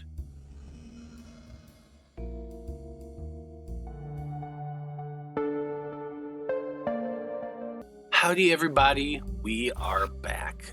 And when we last left off, 3 of our heroes were heading back to the rock rat. Lark and Boomy have elected to stay behind and protect the ship and work on some projects, I guess, for a good hour or so, while also fighting off exhaustion, while also hanging out in the sniper's nest and protecting the ship. Lots of stuff going on back there, including 4 snoring former slaves. Getting some good shut-eye. So, that's good. Anyway, let's get to our heroes. Dr. Bloom, Skarn, Zolos. When you arrive at the rock rat, you're not surprised to see that the bar is hopping as it usually is. Hopping in these terms mean there are a lot of people all sitting at a bunch of tables, keeping to themselves, scowling at their drinks, scowling at any newcomers who go through the door. The moment you walk through, you are immediately stopped by that gigantic ogre in the very, very strained tuxedo that's kind of popping the seams in a few places, who goes through the same rigmarole as he does every time you arrive. Insists that you deposit your weapons with them, or else you're not going to be going into the room. How do you respond to that? You give them up? Yeah. Yeah, fine by me. You hand over your weapons without issue. The ogre just kind of nods their head. They've seen you here before. They know who you are. You still got to go through the same thing each time. But once you get through that, through the bouncer, who just kind of stands there and scowls and watches you, you approach the bar, and another individual is currently manning it. This, well, it's hard to describe. Mostly made out of metal, it looks like. Like, imagine the first time you see something that kind of resembles a suit of armor, like full plate armor, But when you get closer, you realize that the whole thing is made out of kind of shiny-looking material, but there are there's nothing underneath. It's all just seams and joints and things of that nature. And in place of the normal bucket helmet that would be on a suit of armor, there is instead this odd sort of contraption, a very, very skinny neck with a smallish, round-looking head that is featureless, completely smooth, just a big, round, shiny chrome bowling ball sitting on top of a very, very thin neck on what otherwise looks like a suit of armor. The individual, as you're approaching that kind of bowling ball featureless face, kind of turns and looks towards you, and you see like colors begin to form and shine all over the head. You see words start to appear, just kind of floating in the air, just a little bit in front of this face, if you can call it a face, that says, "What can I get you to drink?"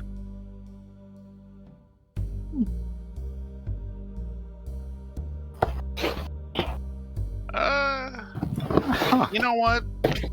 Maybe a ginger ale. Don't want to do anything too crazy. Is that available, ginger ale? I don't know what ginger ale is. Water? How about water?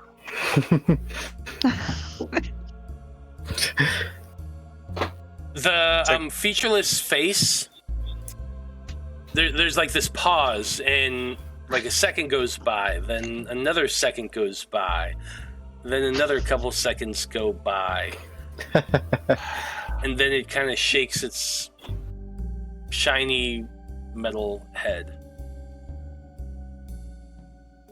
Wine? Maybe a nice red?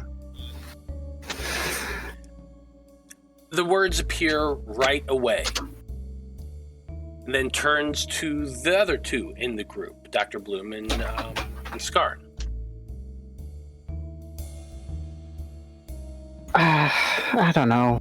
Late. I think I'm good for now. I think we don't have a meeting exactly, but we need to talk with Mr. Crowborn. Can we pass that word along? The head kind of regards each of you by the shoulders kind of turn a little bit, so you can tell that it's like shifting perspectives between the three of you.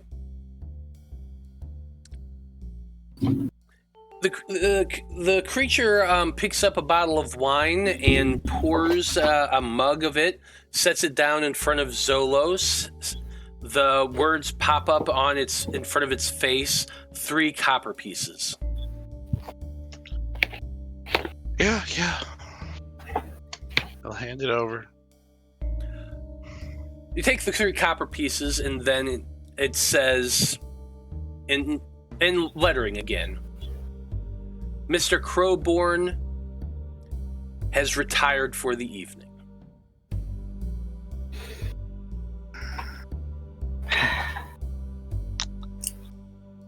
And then turns to face Dr. Bloom, and then very quickly it says, "What can I get you?"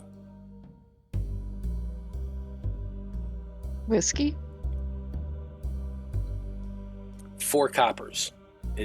It puts up as it's pouring a glass of whiskey. Yep. It sets it down in Hand that front over. of you. Can I get you anything else? Is there a second in command, perhaps, to Mr. Crowborn we could speak with? We just had some business we wanted to tie up for the morning. Make yourself a persuasion check. This individual, well, it's hard to get a read off of them, but I'm just going to let you know that what you're aiming for is a 3.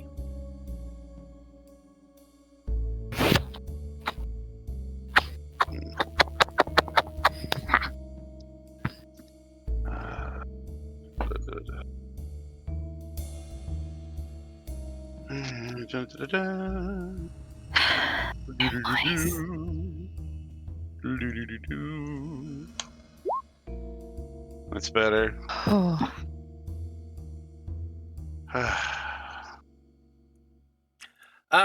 Asking if there is a second in command. The reply is, I am in charge of this evening. Do you happen to know who we are? No. Do you know about the deal Mr. Crowborn has put on the table for a ship's crew to go and retrieve supplies for him? No. You just want us to deal with that fucking dock worker, don't you, man?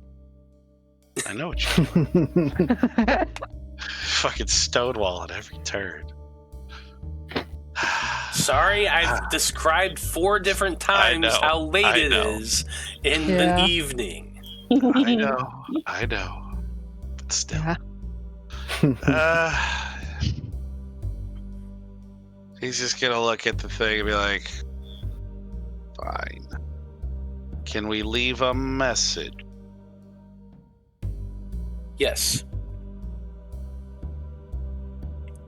Please ask Mr. Crowburn to either come to our ship, send a representative, yourself perhaps, or send for us as soon as they are available. We wish to make the deal he has proposed. And he would say, my name is Zolos. Our ship is the Wayfarer. I will inform Mr. Crowborn when they awaken. Thank you. Can I get you anything else? I'm good. Thank you.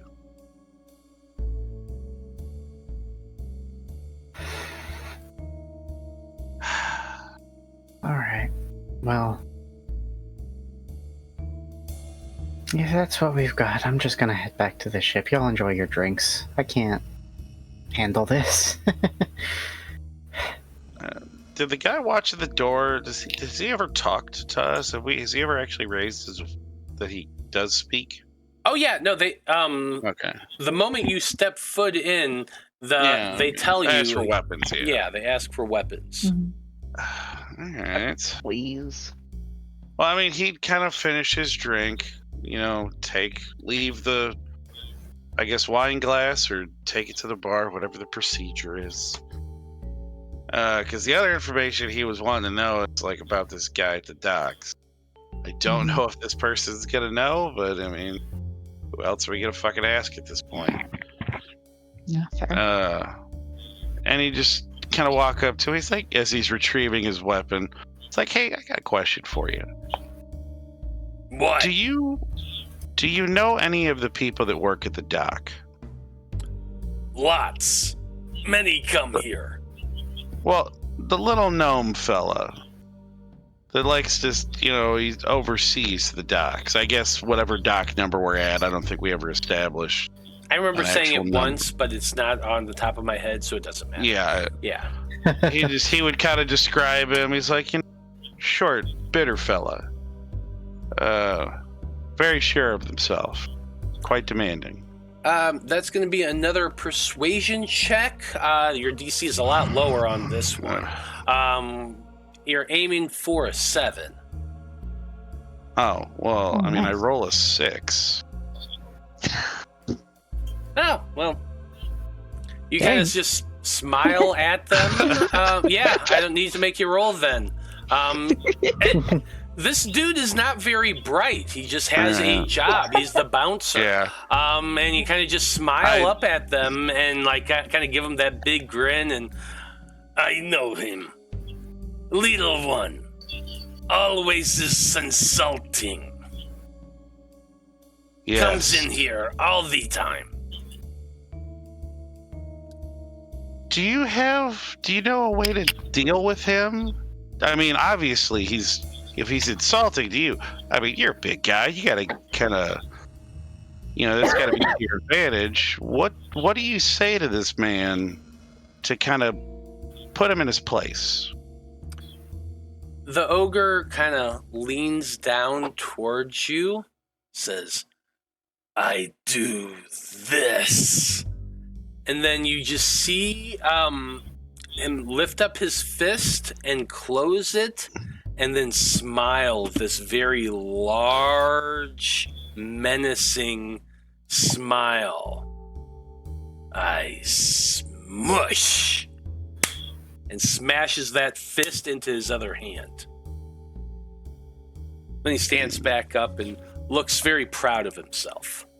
Pretty effective, gotta say. I mean, I peed a little. I can't do that exactly. I guess I'll have to figure out. But it's good to know that you're on top of things. Kind of pat him, like, I guess as high up as he can reach. Kind of pat him on the shoulder. He's like, I'm glad you're around. You kind of pat him on the elbow a little bit. Yeah, it's like, It's like, you're a good man. Glad we got you on our side here. So he, just kind of just gives him a gentle, like, against his belly. It's like, he goes, you're one of the good ones. And Crowburn's best employee. Absolutely. Keep up the good work. I don't want to see anybody in here getting anything over on you, because that would be a tragedy. As he's leaving, So yeah, they'll head back dejected. Yeah, yeah. You make your way back towards your ship. It's been about an hour that you've all been gone. During that time, Dreezy, you're just kind of tinkering away, fiddling with your tools, your new tools that you just got, kind of starting to put things away, because the workshop was kind of a mess. Like, you fixed things, you fixed the hull and everything, but stuff was everywhere, and you did work on it for a little bit, but you kind of spend your time cleaning up and dealing with that sort of thing. Do you do anything else during that time, or are you just kind of puttering away in your workshop? Yeah, no, I'm just like putting things back to where they were and organizing and taking an inventory and making sure I put those new tools, kind of hang them up where they go and everything like that. Absolutely. While that's going on, Lark, you've been up in the crow's nest this entire time, just kind of watching to see if anyone is coming towards your ship, that sort of thing. I would like for you to make me a perception check real quick. Okay. You're aiming for a 4. Okay. Could I use my investigate ability for this? I'm extracting information from my surroundings. Yeah, I'll allow that. Cool. I'm aiming for a 4. Mm-hmm.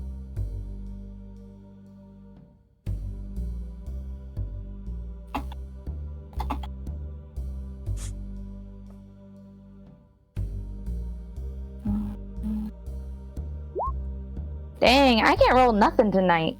Well, at least you got some effort back. My effort was already full. Fair enough. Unfortunately, with that 7, you've been hanging out at the crow's nest. Nothing really sparks your interest as you're waiting. Eventually, you do spot Zolos, Skarn, and Dr. Bloom making their way back towards the ship. Cool.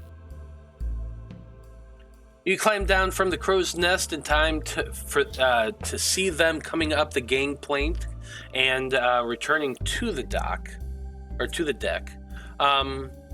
What's the plan from here?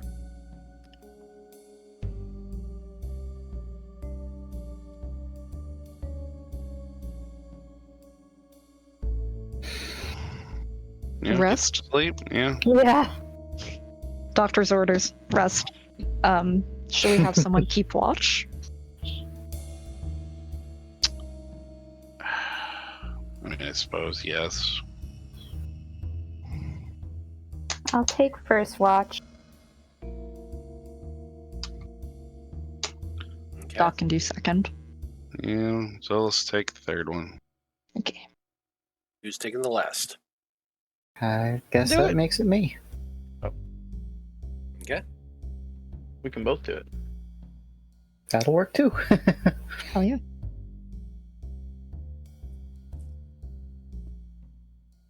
Okay.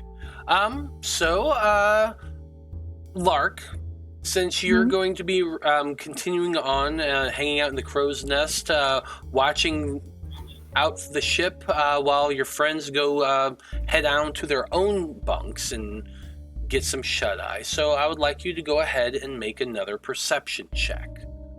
You can use your investigation skill. It is still a 4.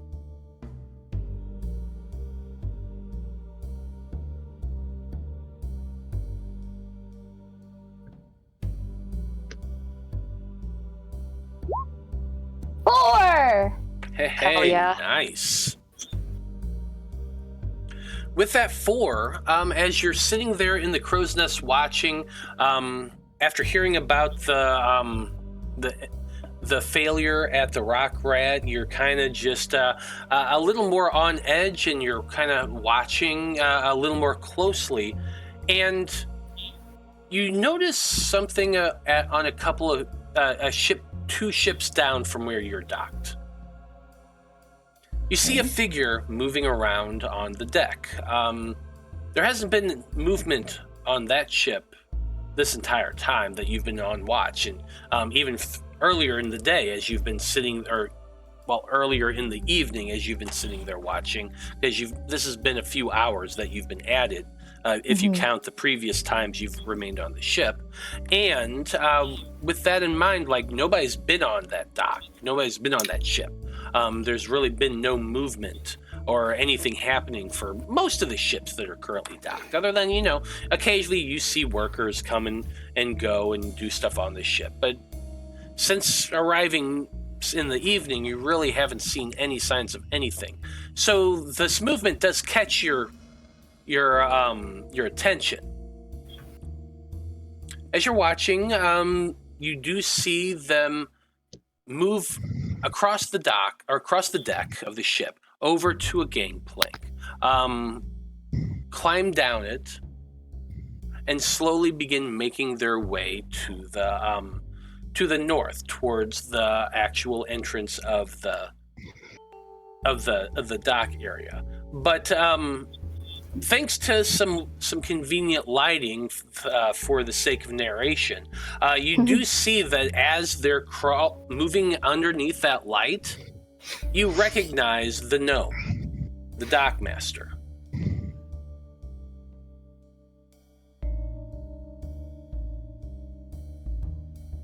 He seems to be carrying something in. He has a small bag that's kind of over his shoulder, and he's carrying it down along with him. Huh.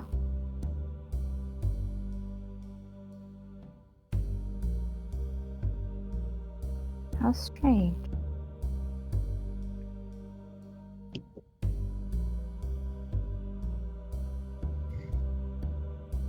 That's about it that you notice on your watch. Who's I'll up? warn whoever's next. Good. Which brings me to my next question. Who is next? That would be the doc. So Lark passes on that information to you. You take their place there in the crow's nest. That way you have a good bird's eye view. Shh. And so go ahead and give me that perception check as well. Beauty. Still Thank aiming goodness for I'm- 4. 4.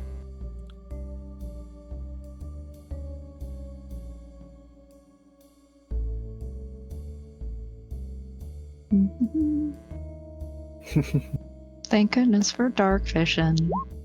It's a 2. Nice. You're getting towards the end of your watch. It's been another 2 hours. Your bird eyes, your big old owl eyes are pretty keen. And you also notice movement. on a different ship than the one that Lark had pointed out previously. Kind of watching, you see the movement across the deck.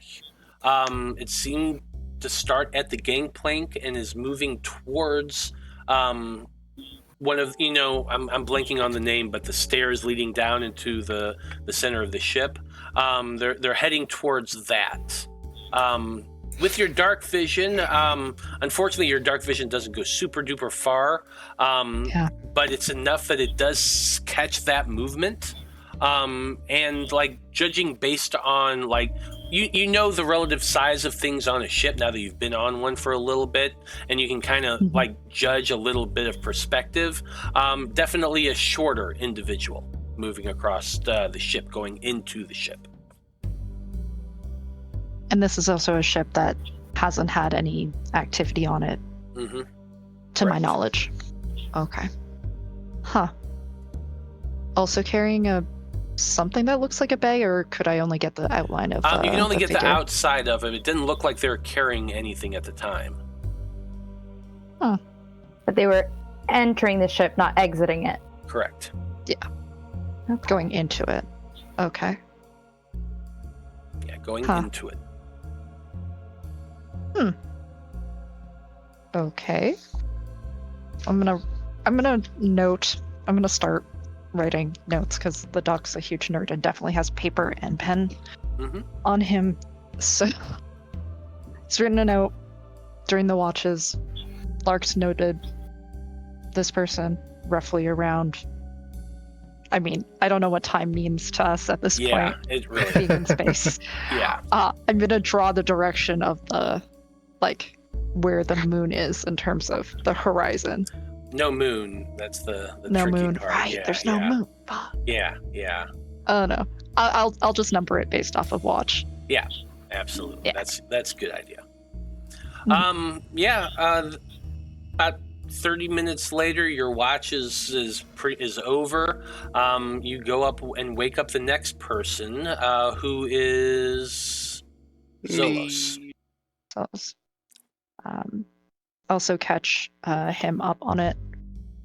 Give him this notebook. Please make a note if you see anyone strange in the darkness. Yeah, sure. Yeah. I've heard really good things about making sure that strangers in the dark don't touch our shit. I often say it that way, but that's just the truth. Strangers in the night. Okay. We feel strange when you're a stranger. Nice. Yep. Love it. So this tired owl is gonna go to bed. Good call. Zolos, you're up next. Give me that perception check. Still aiming for the D4. Or for a 4. Ugh.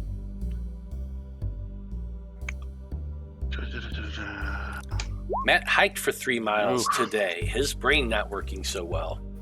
What'd you do that for now? Yeah, that's just a 7. I mean, he is just going to be on deck, is where he would be. He's not hiding in a crow's nest or any shit like it, because he ain't crawling up there. But I mean, I guess he would have just been redoing rigging and things like that on the deck. Absolutely. Preparing the ship.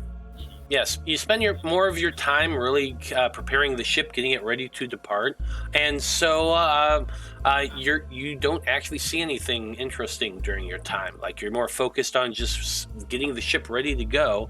Every so often, you glance around at the nearby ships. No movement. I'm going to get back to work. And so by the end of your 2-hour watch, you haven't seen anything new, unfortunately.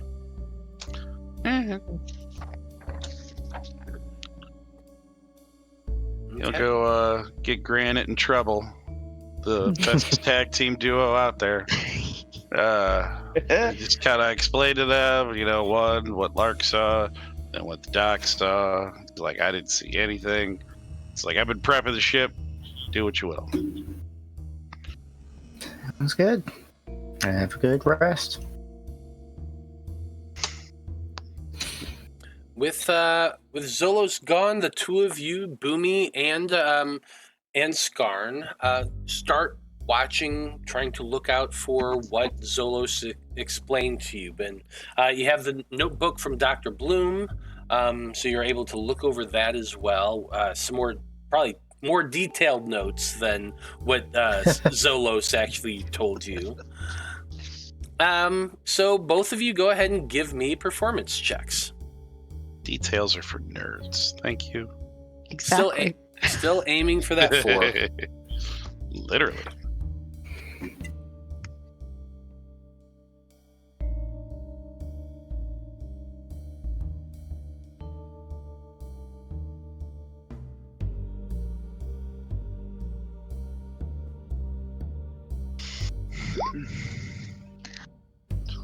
No, definitely not. Wait, performance? And honestly, I probably should have rolled a bigger die, because this is something that the ADHD disadvantage should have applied to, I think. Well, it's Just sitting there and watching is... Yeah, it was a perception, not performance, but Wow. Yeah. still take the 10. Yeah, you said Dang. you said performance. Did I say performance? I'm sorry. Yeah, that's why I was called it confused. I was that, like, yeah. That's it. That's why, Perception. that's why they rolled so poorly. Because they were rolling the wrong thing the whole time. Like I said, my brain is a little bit fried from my long ass hike today. Perception check. God damn. Ugh. It's 9.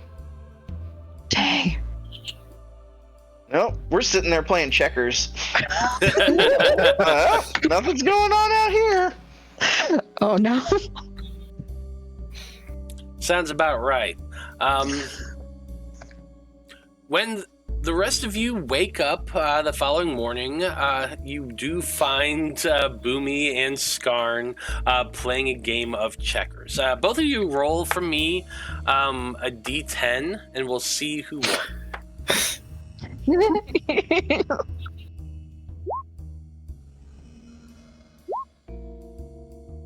So you know, Boomy's gonna. Oh, I was gonna say Boomy's gonna cheat, but no, he's. Ah. Don't know Was higher why. better? No, Lower is always better.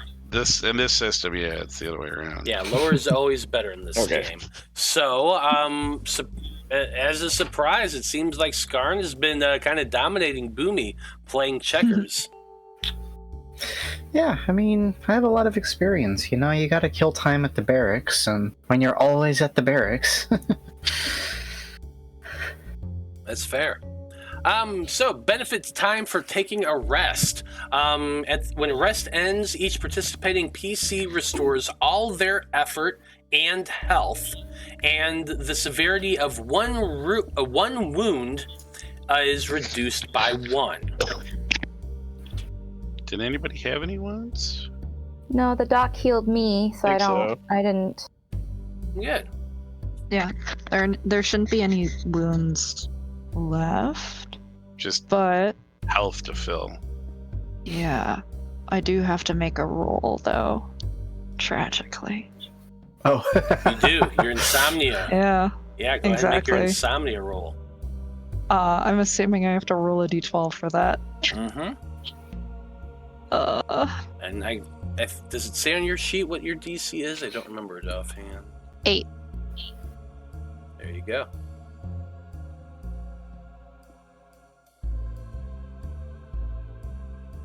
Mm. Oh, thank fuck.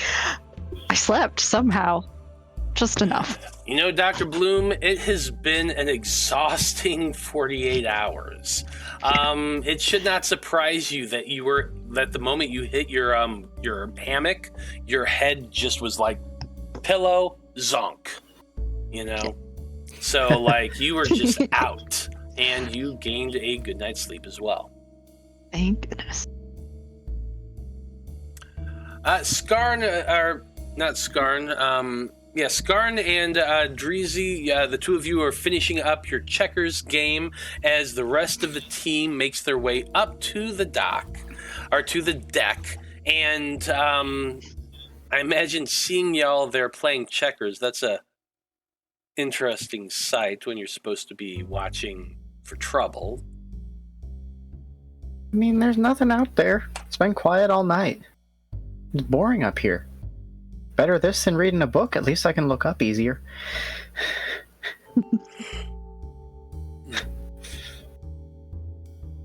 Yeah, I can't figure out this game. It's too complicated for me. Yet, the engine of the ship is not complicated. Oh, it is, but just in a different way. It's all that makes sense, you know. The flux capacitor goes into the Aether crystal hub, and he just starts trailing off. They're just, you know what? I'm gonna let it go, buddy. You do you. You live your truth.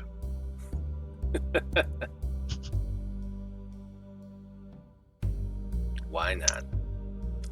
Well, by the time Zolos finishes making breakfast, the 4 individuals you rescued from the cult of the Veiled Ones also wake up and make their way up to the midship to actually have breakfast with you all as well.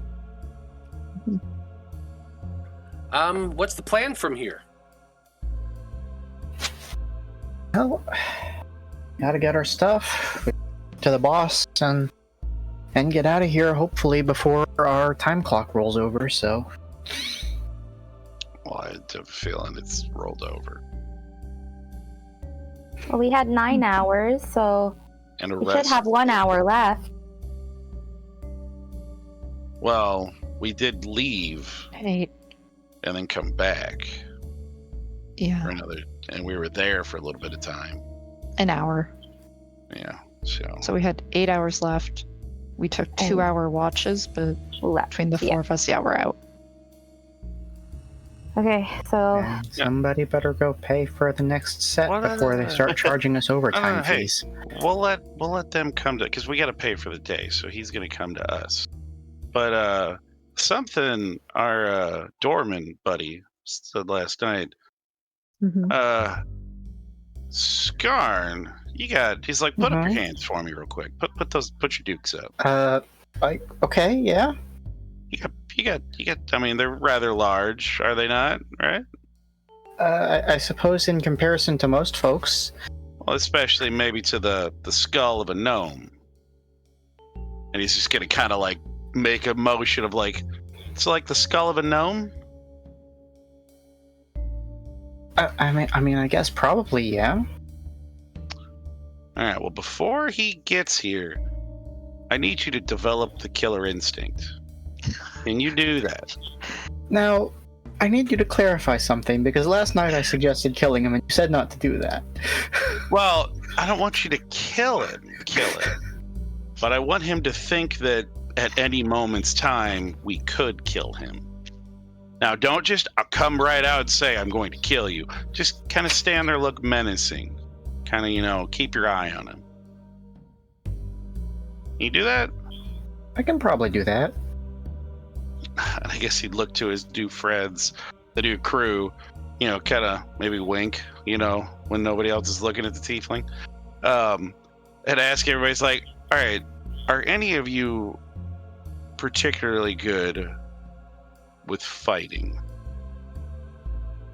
The 4 individuals kind of look amongst themselves, and the halfling and the orc say, "We know how to fight well enough."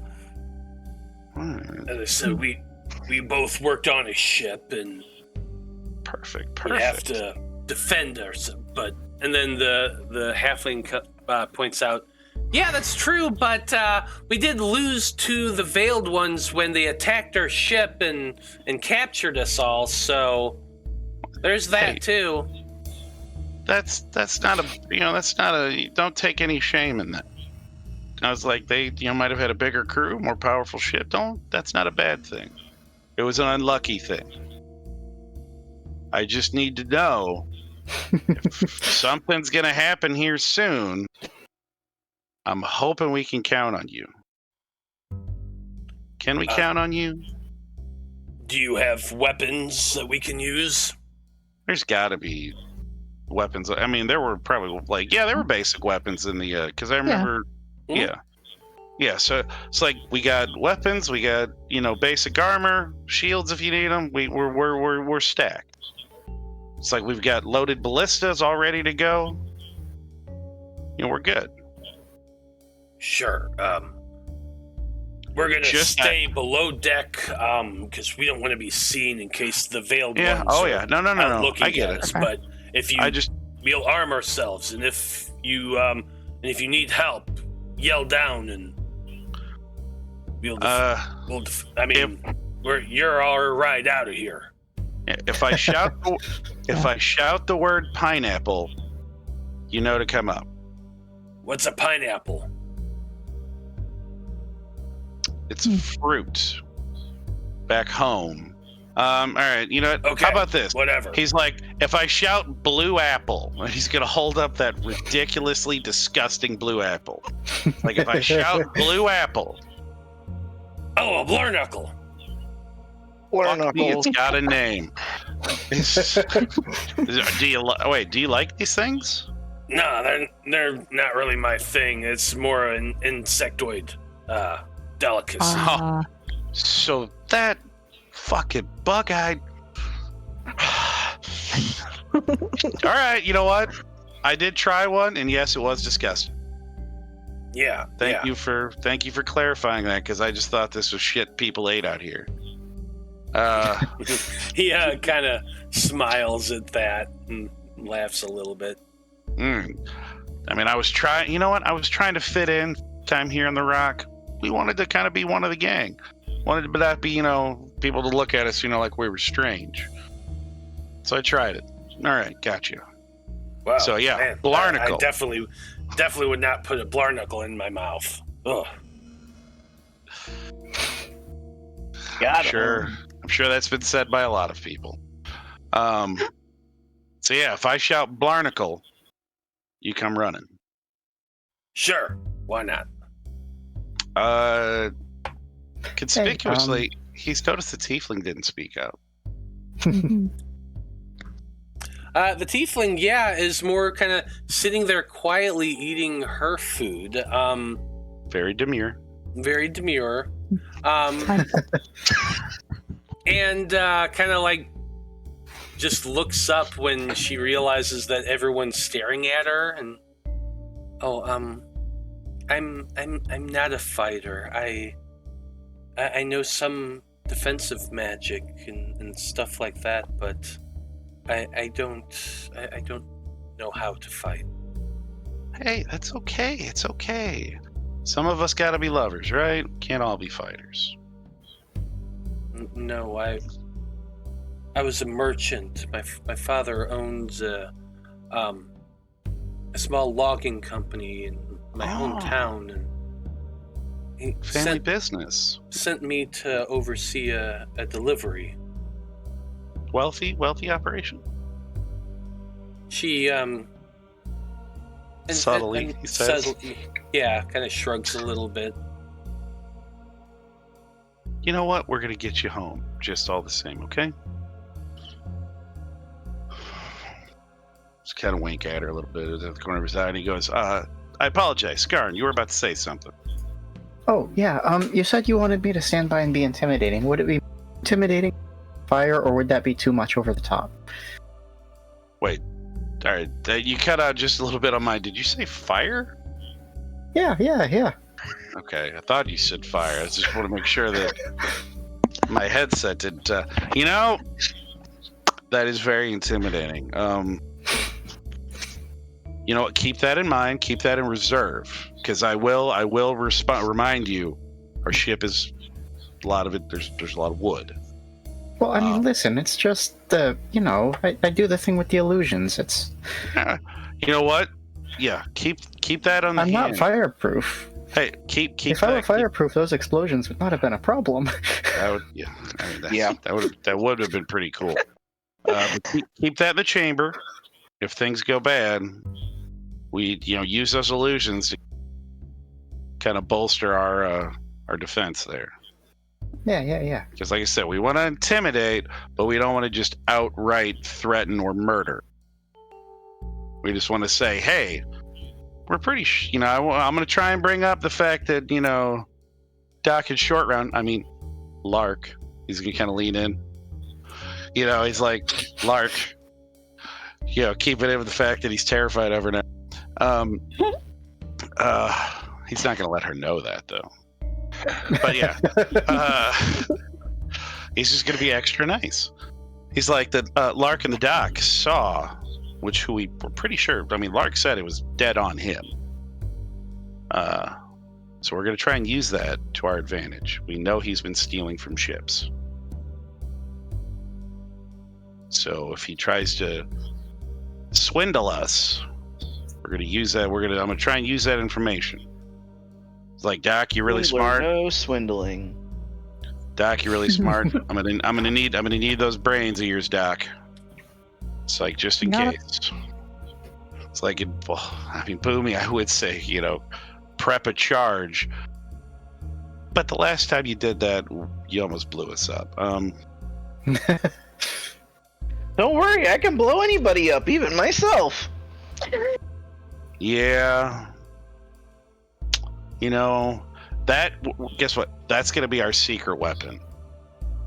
If all things go bad, so let's go big. Those are remarkable.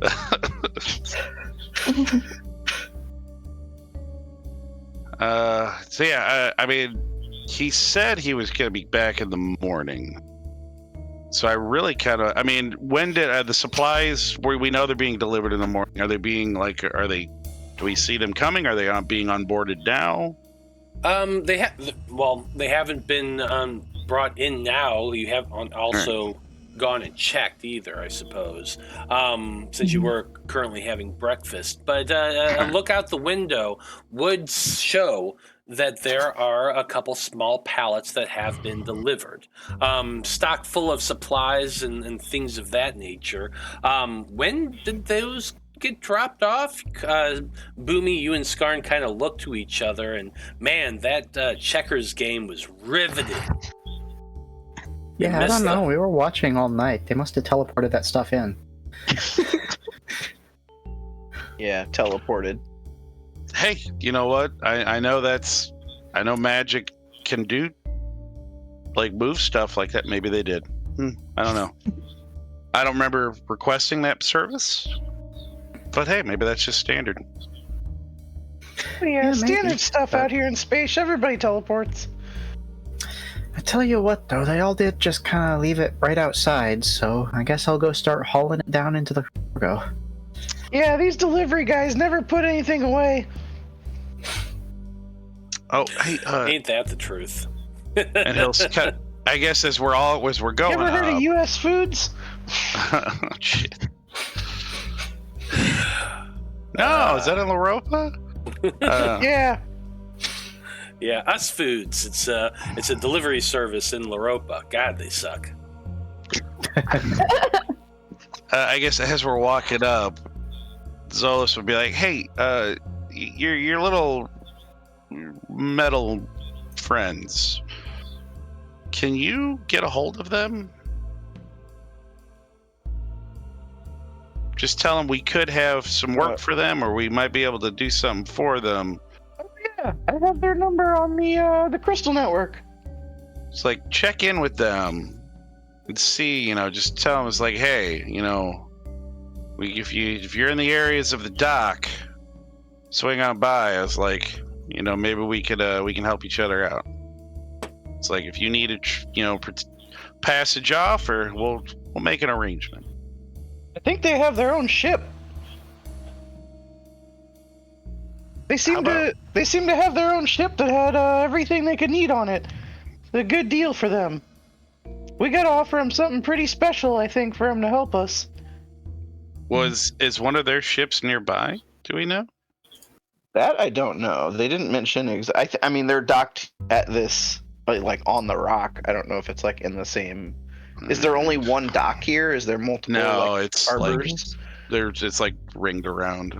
Yeah, there's a lot of harbors. Yeah, because there was a dock right behind the warehouse that the veiled ones were using. Oh, right, okay. So yeah, I could call them. Yeah, just you know what? Call them and ask him about our little gnome friend. I know they're.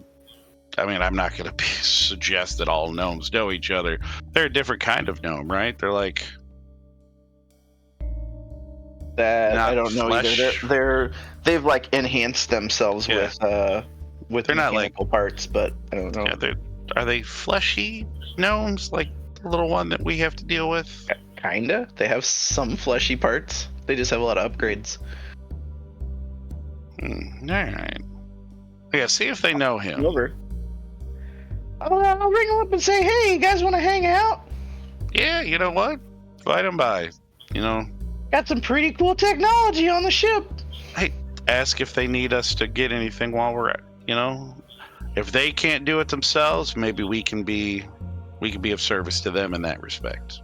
Yeah, we're good errand boys. Gophers, as they call them back on Loroupa. Well, So yeah,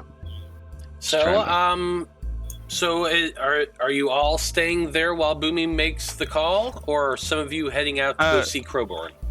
well, I guess we'll move the supplies onto the ship. Yeah, Okay. I mean, that's Yeah. first priority. Zolos would help with that. Okay, so Skarn and Zolos are beginning to move all the supplies onto the ship. Dr. Bloom, what are you doing?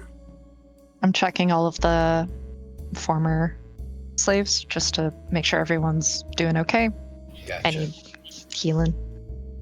You know, just in case. Absolutely. And Lark, what are you up to?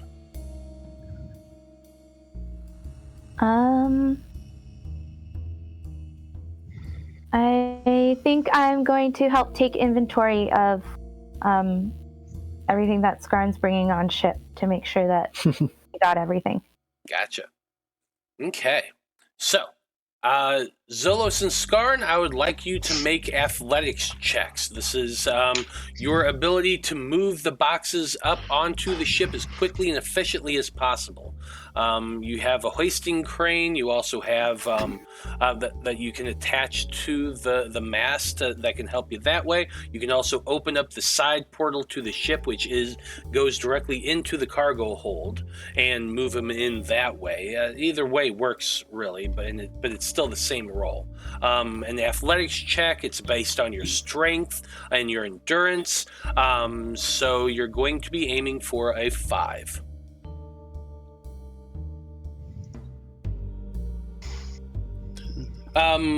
Lark, while that's going on, I want you to make an intelligence check of some kind. Damn it. This is your ability to One of these is gonna pass. to be able to. This is going to be your ability to, inventory and make sure everything's there. Look over the receipts, the paperwork that was left there, along with the supplies, and kind of you're manually checking them in as Zolos and Skarn are bringing things in. So go ahead and make that investigation, that organizational check. This is your inventorying ability. You're also aiming for a 5.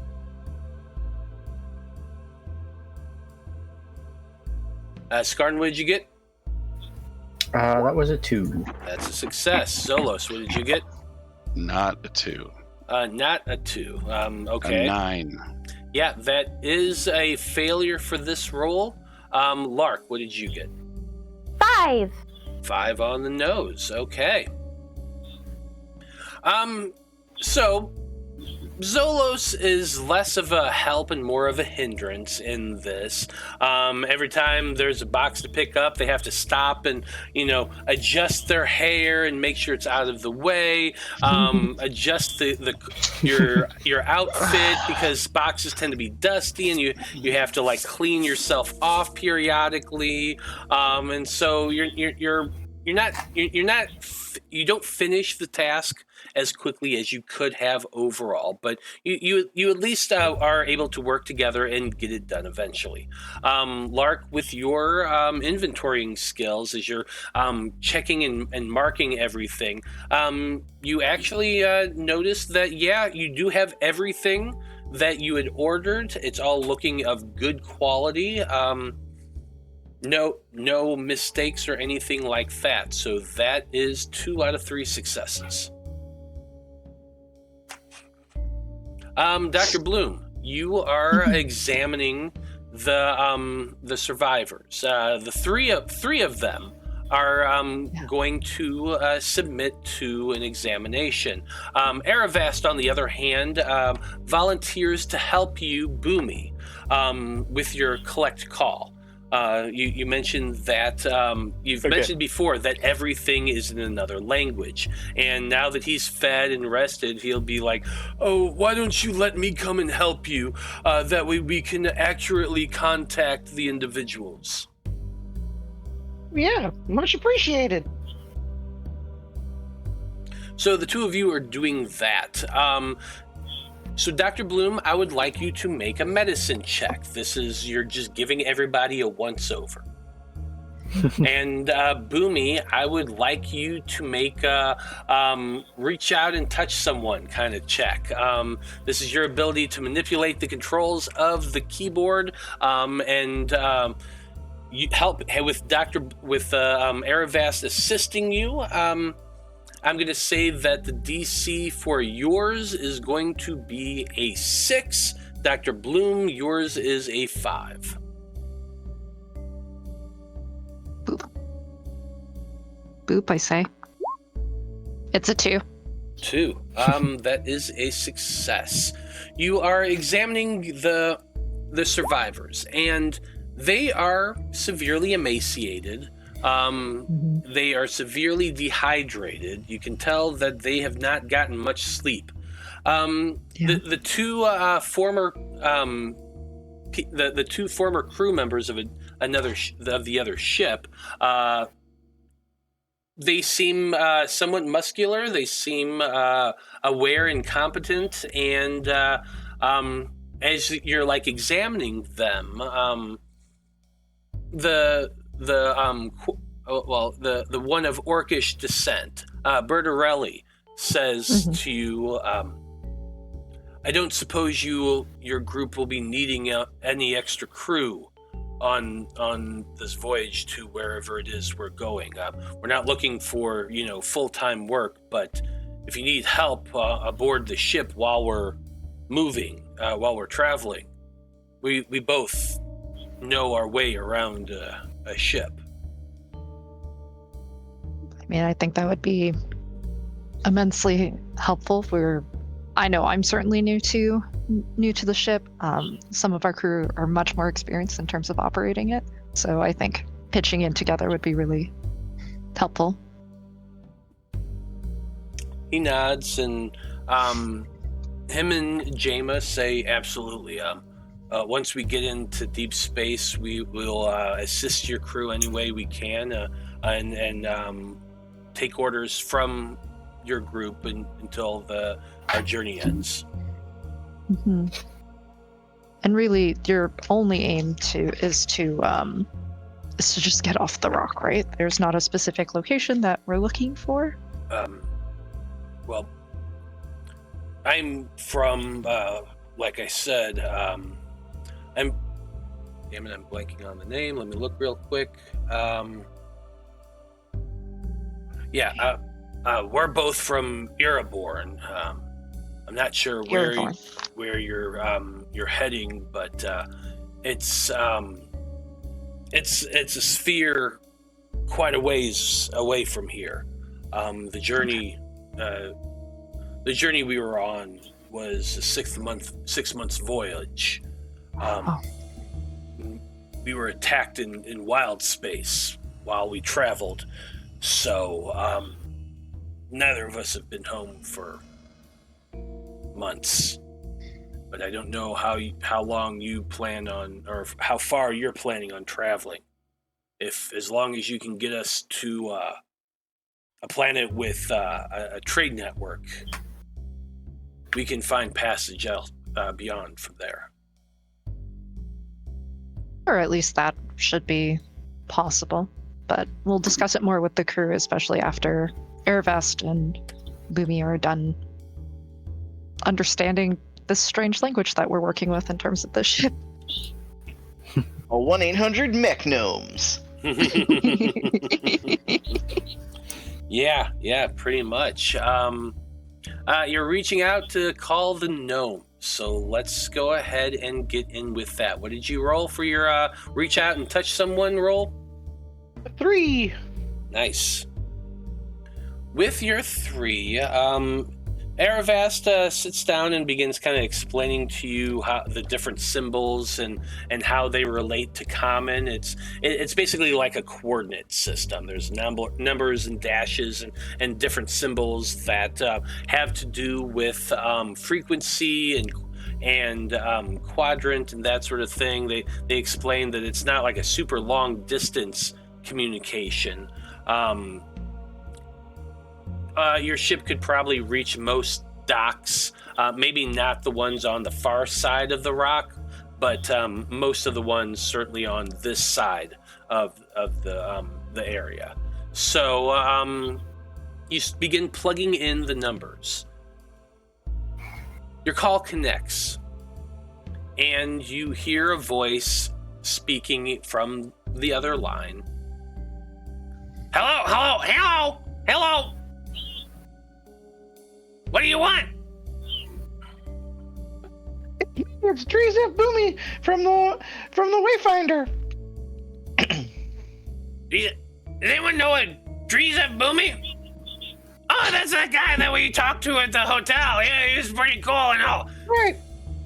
I'm the chief mechanical officer on the Wayfarer, and I was wondering if y'all would like to parlay. We had talked about some exchange of information or technology. Make for me a persuasion check. I feel like you were you're pretty what's the word I'm looking for? You were friendly with the gnomes. You came to an understanding with them. There's some things going on that you don't know about. So I'm going to say that this roll is going to be a 5. Okay. Fuck. 7. Oof. That is a failure. The reply is, no, we unfortunately we can't meet and parlay right now. We have a bit of a crisis going on our side of things. A crisis, you say? We're having a bit of trouble too. Is it the dock authority? Make another persuasion check. This is you trying to get information about the situation. Same difficulty.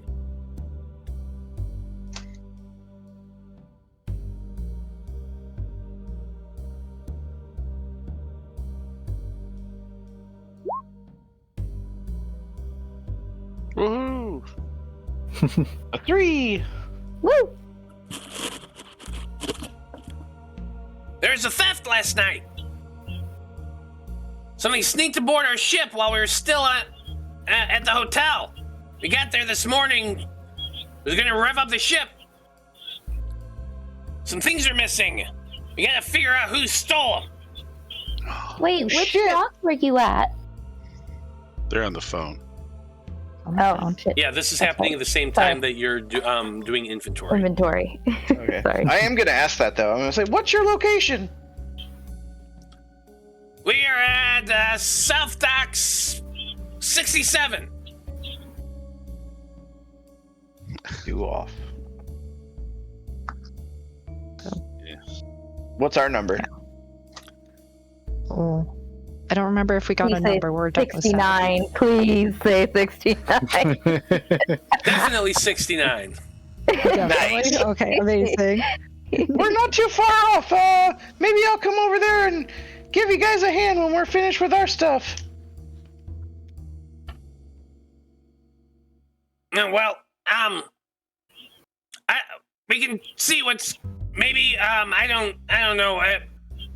We'll see where we're at. Bye. Click. Over and out.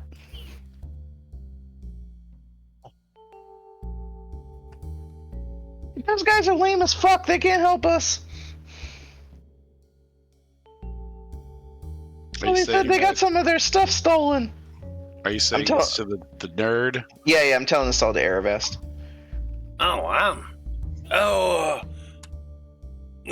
Yes, I heard the whole thing. It's quite sad, but Oh, so the communicator's like, Yeah, everybody in the room can hear it? I was thinking had like a headset or something. And I could only hear them. No, it's basically just a giant orb sitting on a machine and with a bunch of knobs and dials in front of it, and all the sound comes out of that globe. Oh, okay, cool. Yeah. Let's go tell the others, I guess. Yeah, sometimes you just gotta ponder the orb.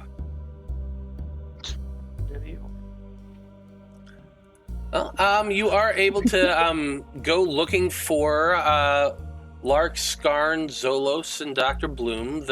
They are all in their various locations. Let's say that Dr. Bloom has finished their checkup with the trio.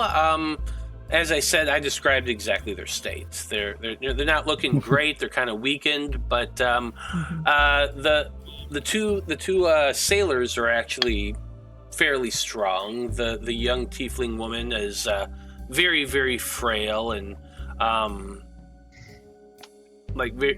quite a bit weak. So she spends most of her time just sitting and watching and trying to regain strength. And you can probably suggest like some vitamins and that sort of thing from your ship stores. So you're walking out from your examination about the same time that the three who have been loading up the ship are finishing up their stuff. So you're all able to get together once again to talk about what's going on.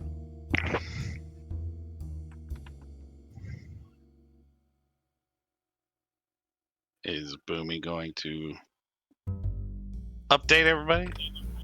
Yeah, that's what I said. I said I would go tell everybody what I learned. Yeah. Well, if their ship's pretty close to us, I guess would we know which way the number system is going on the docks? Yeah, let's say it goes clockwise. So is that one of the ships that we saw being stolen from? Well, the ships that you saw being stolen from were in your area, in Dock 69. Oh, so it's Dock 67 Was much much further away? A little bit farther away, far enough away that... I thought Dock 69 would have been like the second boat away from us. No, each dock is an area that encompasses multiple ships. Gotcha. And then the next one down would be, and then the next one down beyond that. So it's not like 60 feet away. So it's close, but it's close, but not within eyesight. Correct. Okay. Well, it's really not. It's just up the way, and at least two ships we know were robbed here of because they're the little, your little Nomi friends. They weren't on the ship at the time. Correct. They were still at the hotel. Wow, I don't know who's talking. I thought I asked Boomy that question. But I heard John's voice. So it's if they weren't at their ship, we haven't seen the dock in Small Fry, Lark hadn't seen anything on those ships. It's probably he's probably stealing from them too, or he's a part of a group that's stealing from them. Yeah, big conspiracy. He said he came by yesterday, right, Lark? So, it kind of sounds like he was checking to see if there was anybody here. So he can steal from us, too. Mm-hmm. Alright.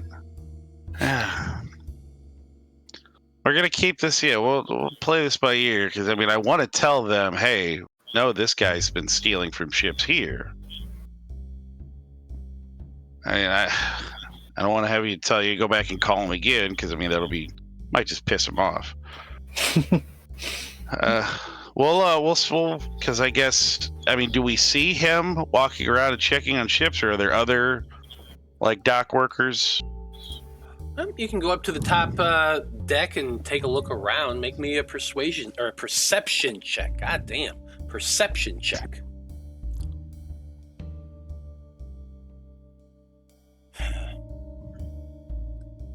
What am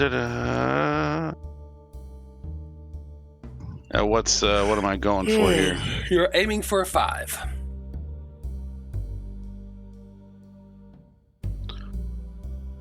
Da-da-da-da.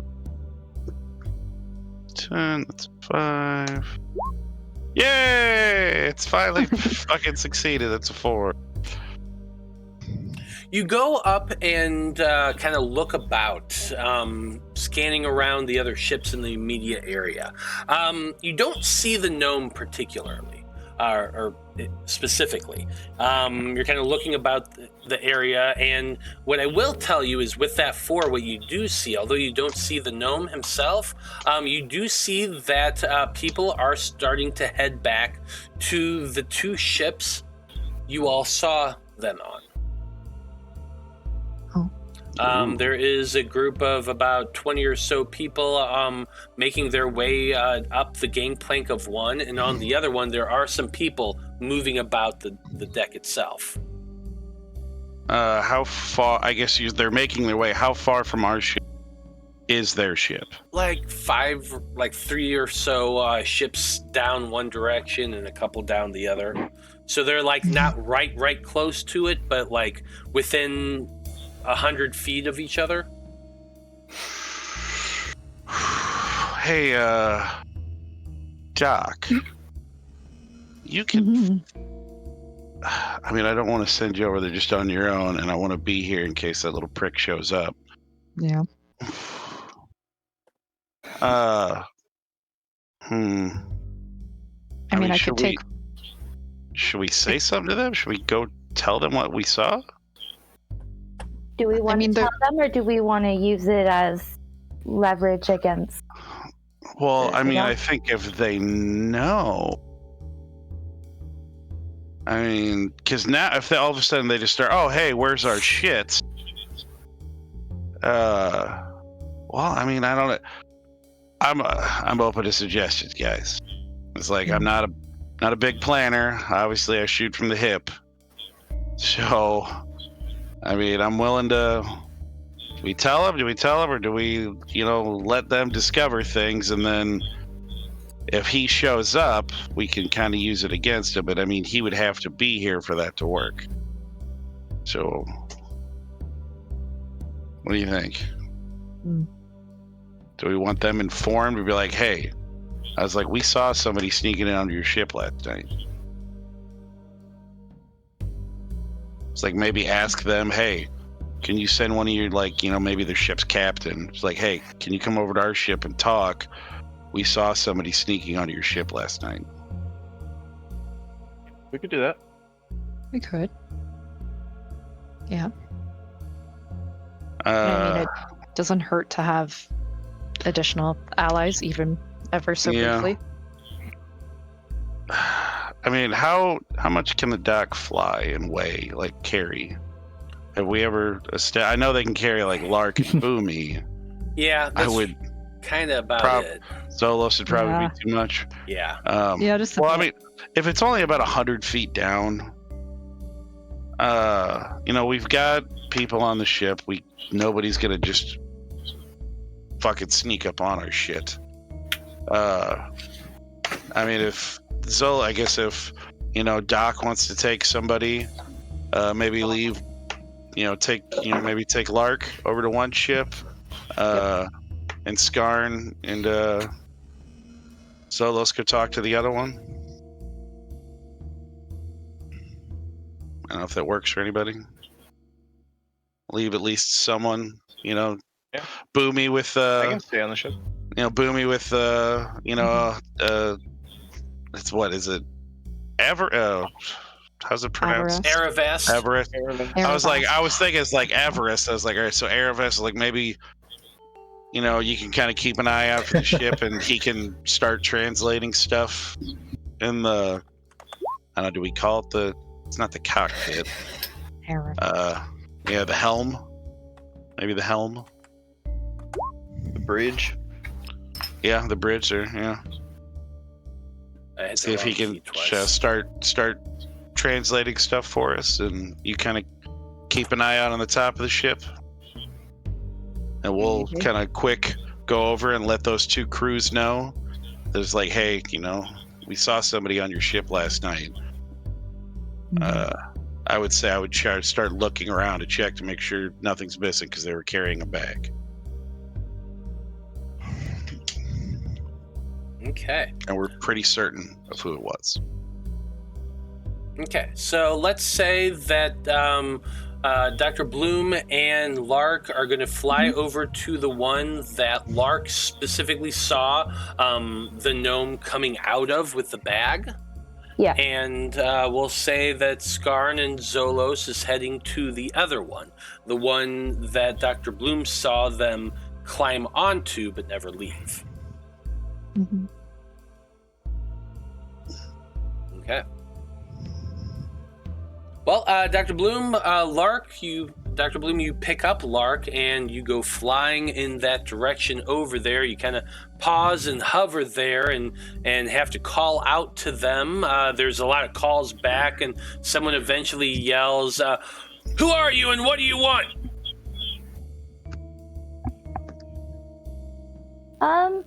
Well, was the Dockmaster supposed to be on your ship last night to get something from you? Or was he just stealing? Wait, what? Make a persuasion check, Lark.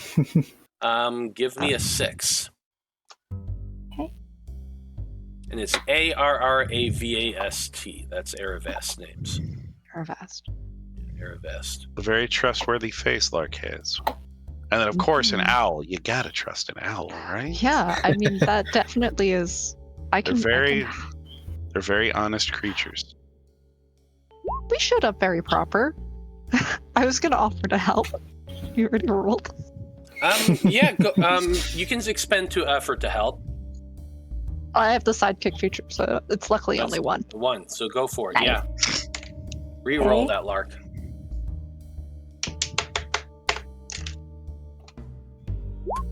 Yay! Hell yeah. Nice. Yeah, That owl charm. the owl charm. Heck yeah. They look so wise. Trustworthy. The individual who's yelling at you turns to one of their companions. These individuals, they're of large variety of different races. Their ship looks to be kind of... it looks like a traditional boat, but completely made of metal, with very, very large engines and on the back of the thing, and what appears to be sails that have been pulled up and are secured, a little bit like your ship. But the individual who is yelling at you turns to one of their companions and yells, "Go get the captain! You two, come down here! Explain what you mean." Okay. The two of you descend and land just about the time a very large, gruff-looking hypodrome, one of the hippo people, comes strolling out from the cabin. Now, this individual, while still wearing military regalia, you can definitely tell that it's not the same military that you had met back when you first met these creatures and encountered these creatures. This one's uniform is much more informal, though still perfectly clean, perfectly pressed. There's a bunch of medals on top, just in a row on their coat, but you also notice that they have a bit of a beard, kind of long, wiry bristles all about their lower chin area, just below that gigantic maw. Still clean, still maintained, but definitely looks more comparing this individual to the bombastic. You can see that that was a high-polished military man, and this one is more of just a ship's captain. They still come up and say to you, I am Captain Bombast. What do you mean you saw someone on my ship last night? Well, I saw the dock foreman, the little gnome guy, coming off of your ship with a big bag of stuff.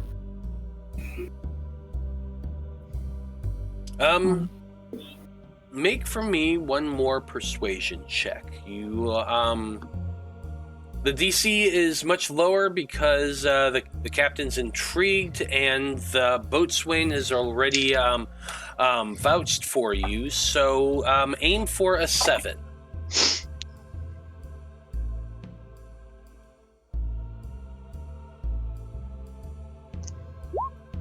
Ugh! Man. I can't roll shit. Oh. Why are we making me roll? Why are we making me talk? Well, can Well, that's. see if the I mean- doc, you know. I'm saying these things and I'm like slowly inching my way behind the dock. Just like I mean, I could also put my 2 cents in here as well. Also, we were taking watch throughout the night, and both my compatriot and I saw the dock master like coming in and out of the ships. So yeah, but he was carrying stuff off of this one. for sure, like Lark saw that. So I don't know if this is The very flustered. yeah, give me a persuasion check, Dr. Bloom. Mhm. You're aiming for that 6 again. Okay.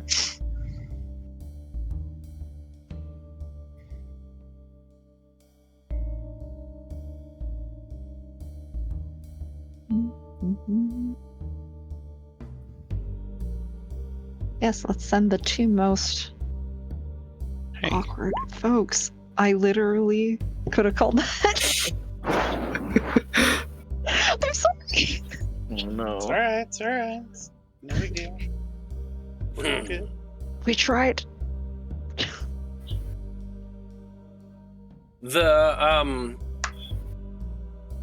Hyperdrone eyes you up and down and says, duly noted, duly noted. Both of you get off my ship now. First mate, organize a search. See if there's anything missing.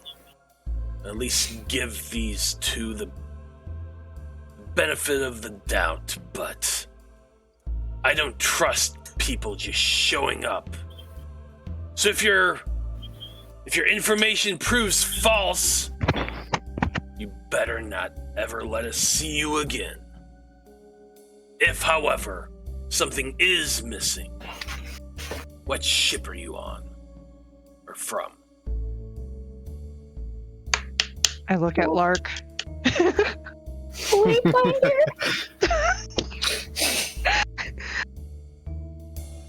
Which one is I'm that? just like I'm fully hiding inside of Doc's feathers. I'm just like we chose the 2 most like awkward talking to humans. Definitely did not spec for this. Yes, we're part of the crew of the Wayfinder. A couple of ships down. The captain looks across the shipyard, takes note of your ship. Very well. Remove yourself from my ship now. Can do. We pick up Lark and we bolt. Yeah, absolutely. While that's going on, Zolos, Skarn, the 2 of you had to walk your way down the dock. And eventually make your way to the other ship that Dr. Bloom had indicated. Their gangplank is down, and you see there's a lot of effort going on. There's a lot of things moving about. The creatures that you're seeing are slightly humanoid, but their arms are much longer than your average human or creatures like yourselves. They seem more simian in nature. Kind of short, kind of squat. Their joints are kind of much longer than your average humanoid. Their bodies are covered in a thin, ruddy brown fur. They're all moving about. There's a lot of commotion. There's a lot of chatter going on as you reach the gangplank. And there is an individual standing at the gangplank on the top of the ship. Looking out and looking down at the two of you. Their arms are crossed. They seem to be scowling a little bit as you approach. What do you do? Howdy, neighbor. How you guys doing this fine morning? Good. What you want? Just wanted to make you aware of something. One of our compatriots, they're on watch last night, and they saw somebody rooting around, like entering your ship, and they had a sack with them. We can only assume they were there for nefarious means. It wasn't any of you individuals. It was much shorter. We're just worried that something nefarious was going on. Somebody had ill intent with your ship. Make another persuasion check, trying to convince this individual that you're sincere. They are scowling down at you. Their eyes are narrow. You're aiming for a 4. Finally passed one earlier. Let's get number 2. I guess I can boost myself at this point, can't I? I believe so. For 3. I was going to offer to boost you, because why else would I be? I'm here to help out. What do you got for me? I mean, is it just 2, or do you have the thing that gives you only 1, or what? No, it's just an extra dice. Okay. Yeah. Well, I didn't know how much effort they have to use. Didn't want to. Oh yeah, it costs me 2. Yeah. I think I'm the only one who took sidekick last level up, which is the one that lets you do only 1 effort as opposed to 2. Yeah. It's gonna be 2.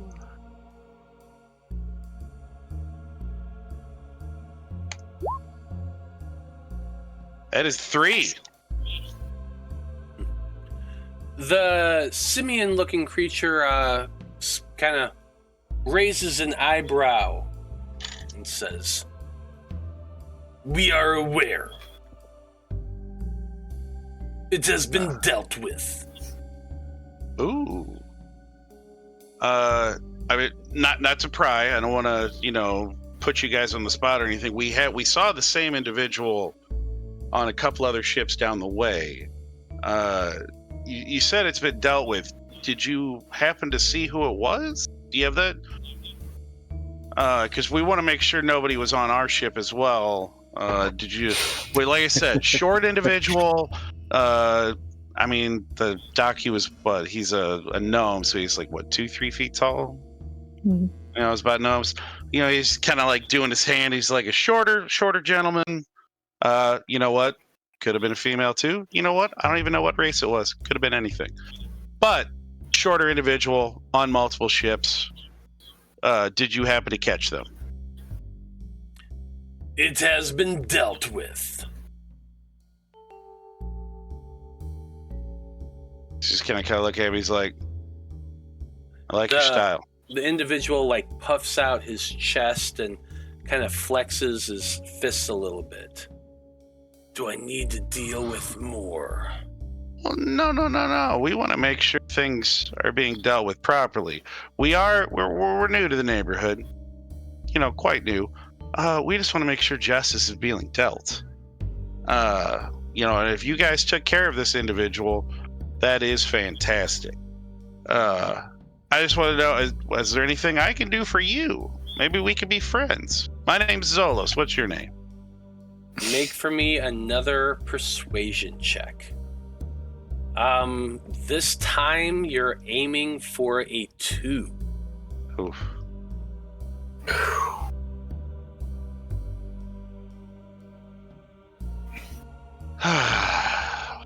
Since they helped me last time, I'm gonna help myself. Because this is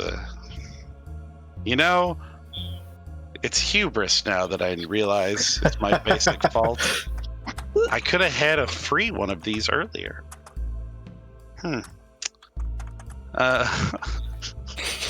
Just, it's choices and consequences. So close. So close. So close. The reply you're given is Shamunda deal with Shamunda problem. Oh, is that your name, Shamunda? No. Is that your? You know what? I like your style. Strong, silent type. Very cool. Very big. Chicks dig it. We're down here. Couple of spots down. The Wayfinder. If you want to have a chat, want to have a drink, we got some good hooch. Come on by. We do? Yeah, we got fucking whiskey and liquor. Oh. Now maybe Zolos does. He did keep the good shit for himself. Mhm. Yeah, I don't think we ever established that, but I definitely think he would have snuck at least one of the bottles for himself. So yeah, we got some good shit. What do you think? Hey, why do you think those fucking pancakes are so bomb? That's right. He added a little bit of maple rum to it. Mm-hmm. Get you fucked up in the morning. We getting drunk on breakfast. Yep. Getting drunk off pancakes. So yeah, he's just like, he goes, hey, we just wanted to make sure we brought this to your attention, but you guys are on top of it. You didn't even need us. Thank you. Just kind of give him a little, kind of nod, tip of the hat kind of thing. And it's like, shall we? Talking to Skarn and just motioning back towards their ship. I'd say we shall. And as we're walking away, be like, have you seen him around yet? The dockmaster? Maybe they either... Yeah, I don't know. I mean, I haven't seen him, but I haven't really been looking out for him either. Of course, one of two things has happened. Either they caught him, and they have dealt with him, or they were working together, and he was bringing shit to them. Because didn't the doc say they didn't see him leave? That's true, yeah. So that, like I said, that could be that they got caught, or it could be that they were bringing shit to him. I don't know. We got some questions, we got some answers, but this is information we could use. Okay, wow, yeah.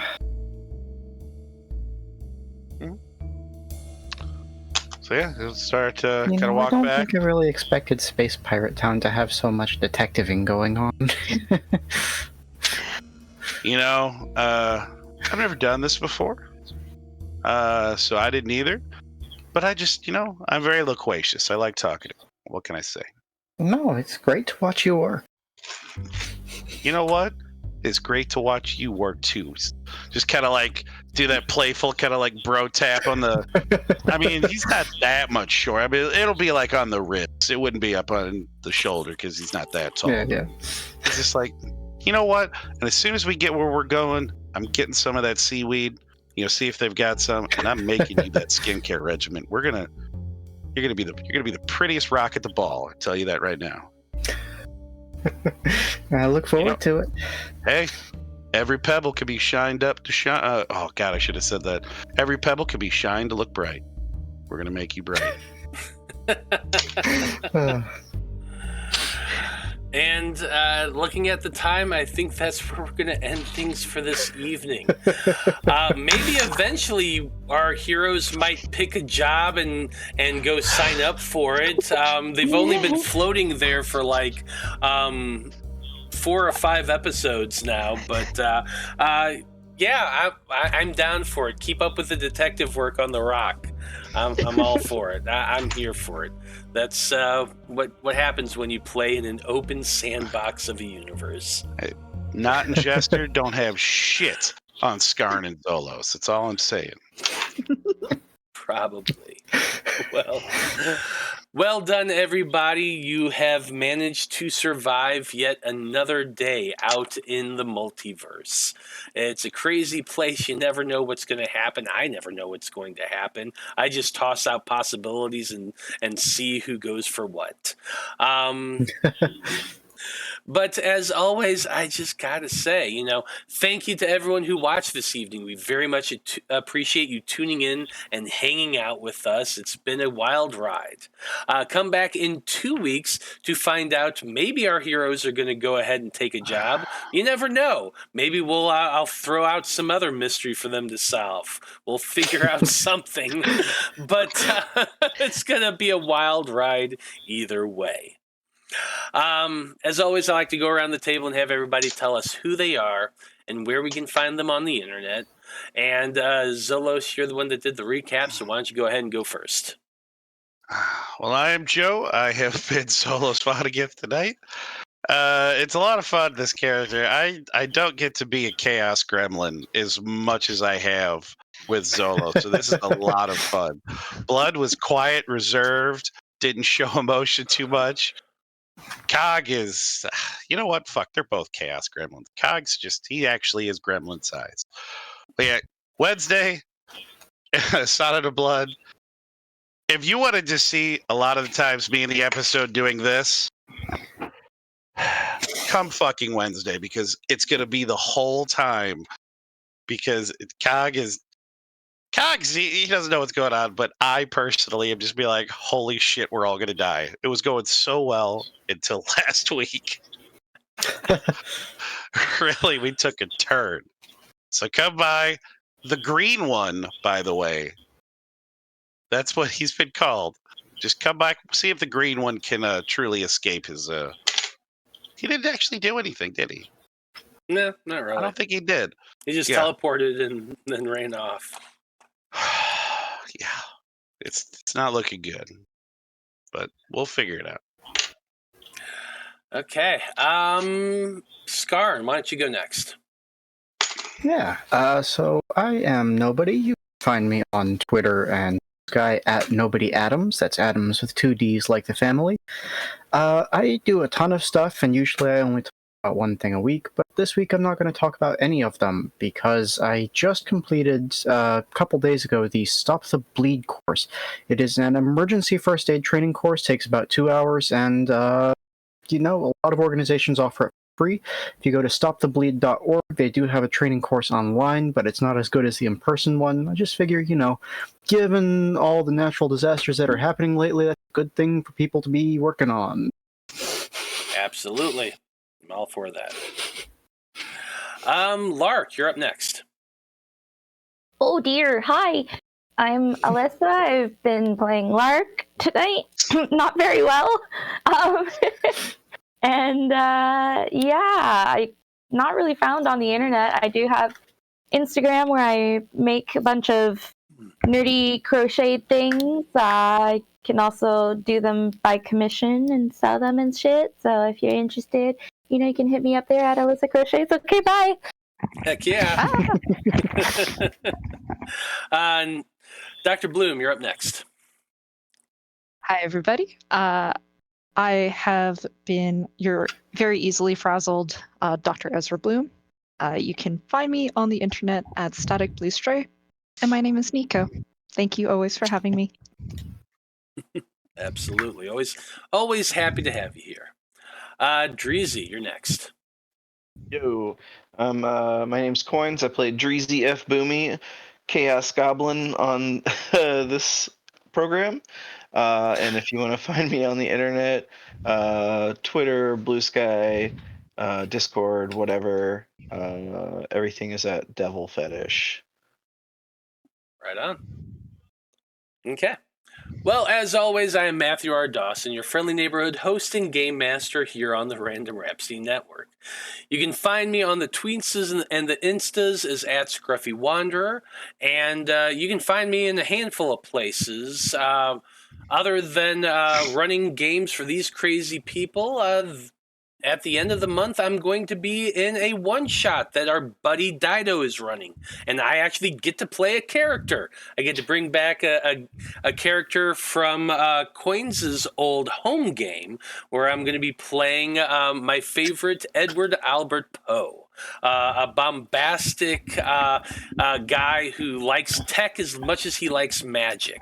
So it's going to be a lot of fun playing that guy in Monster of the That'd be Week, cool. which was an interesting conversion. So yeah, it's going to be a lot of fun. That's October the 27th here on Random Rhapsody at 6 p.m. Central. So definitely come by and check that out. Nobody, I believe, is playing in that one as well. So I can't wait. Yeah. So on behalf of everyone here in the Wayfinder crew and everyone within Random Rhapsody, I just want to say thank you, folks. It's been a delight. So long. Good luck. And until next time, may the winds of Æther ever fill your sails. And good night. Night.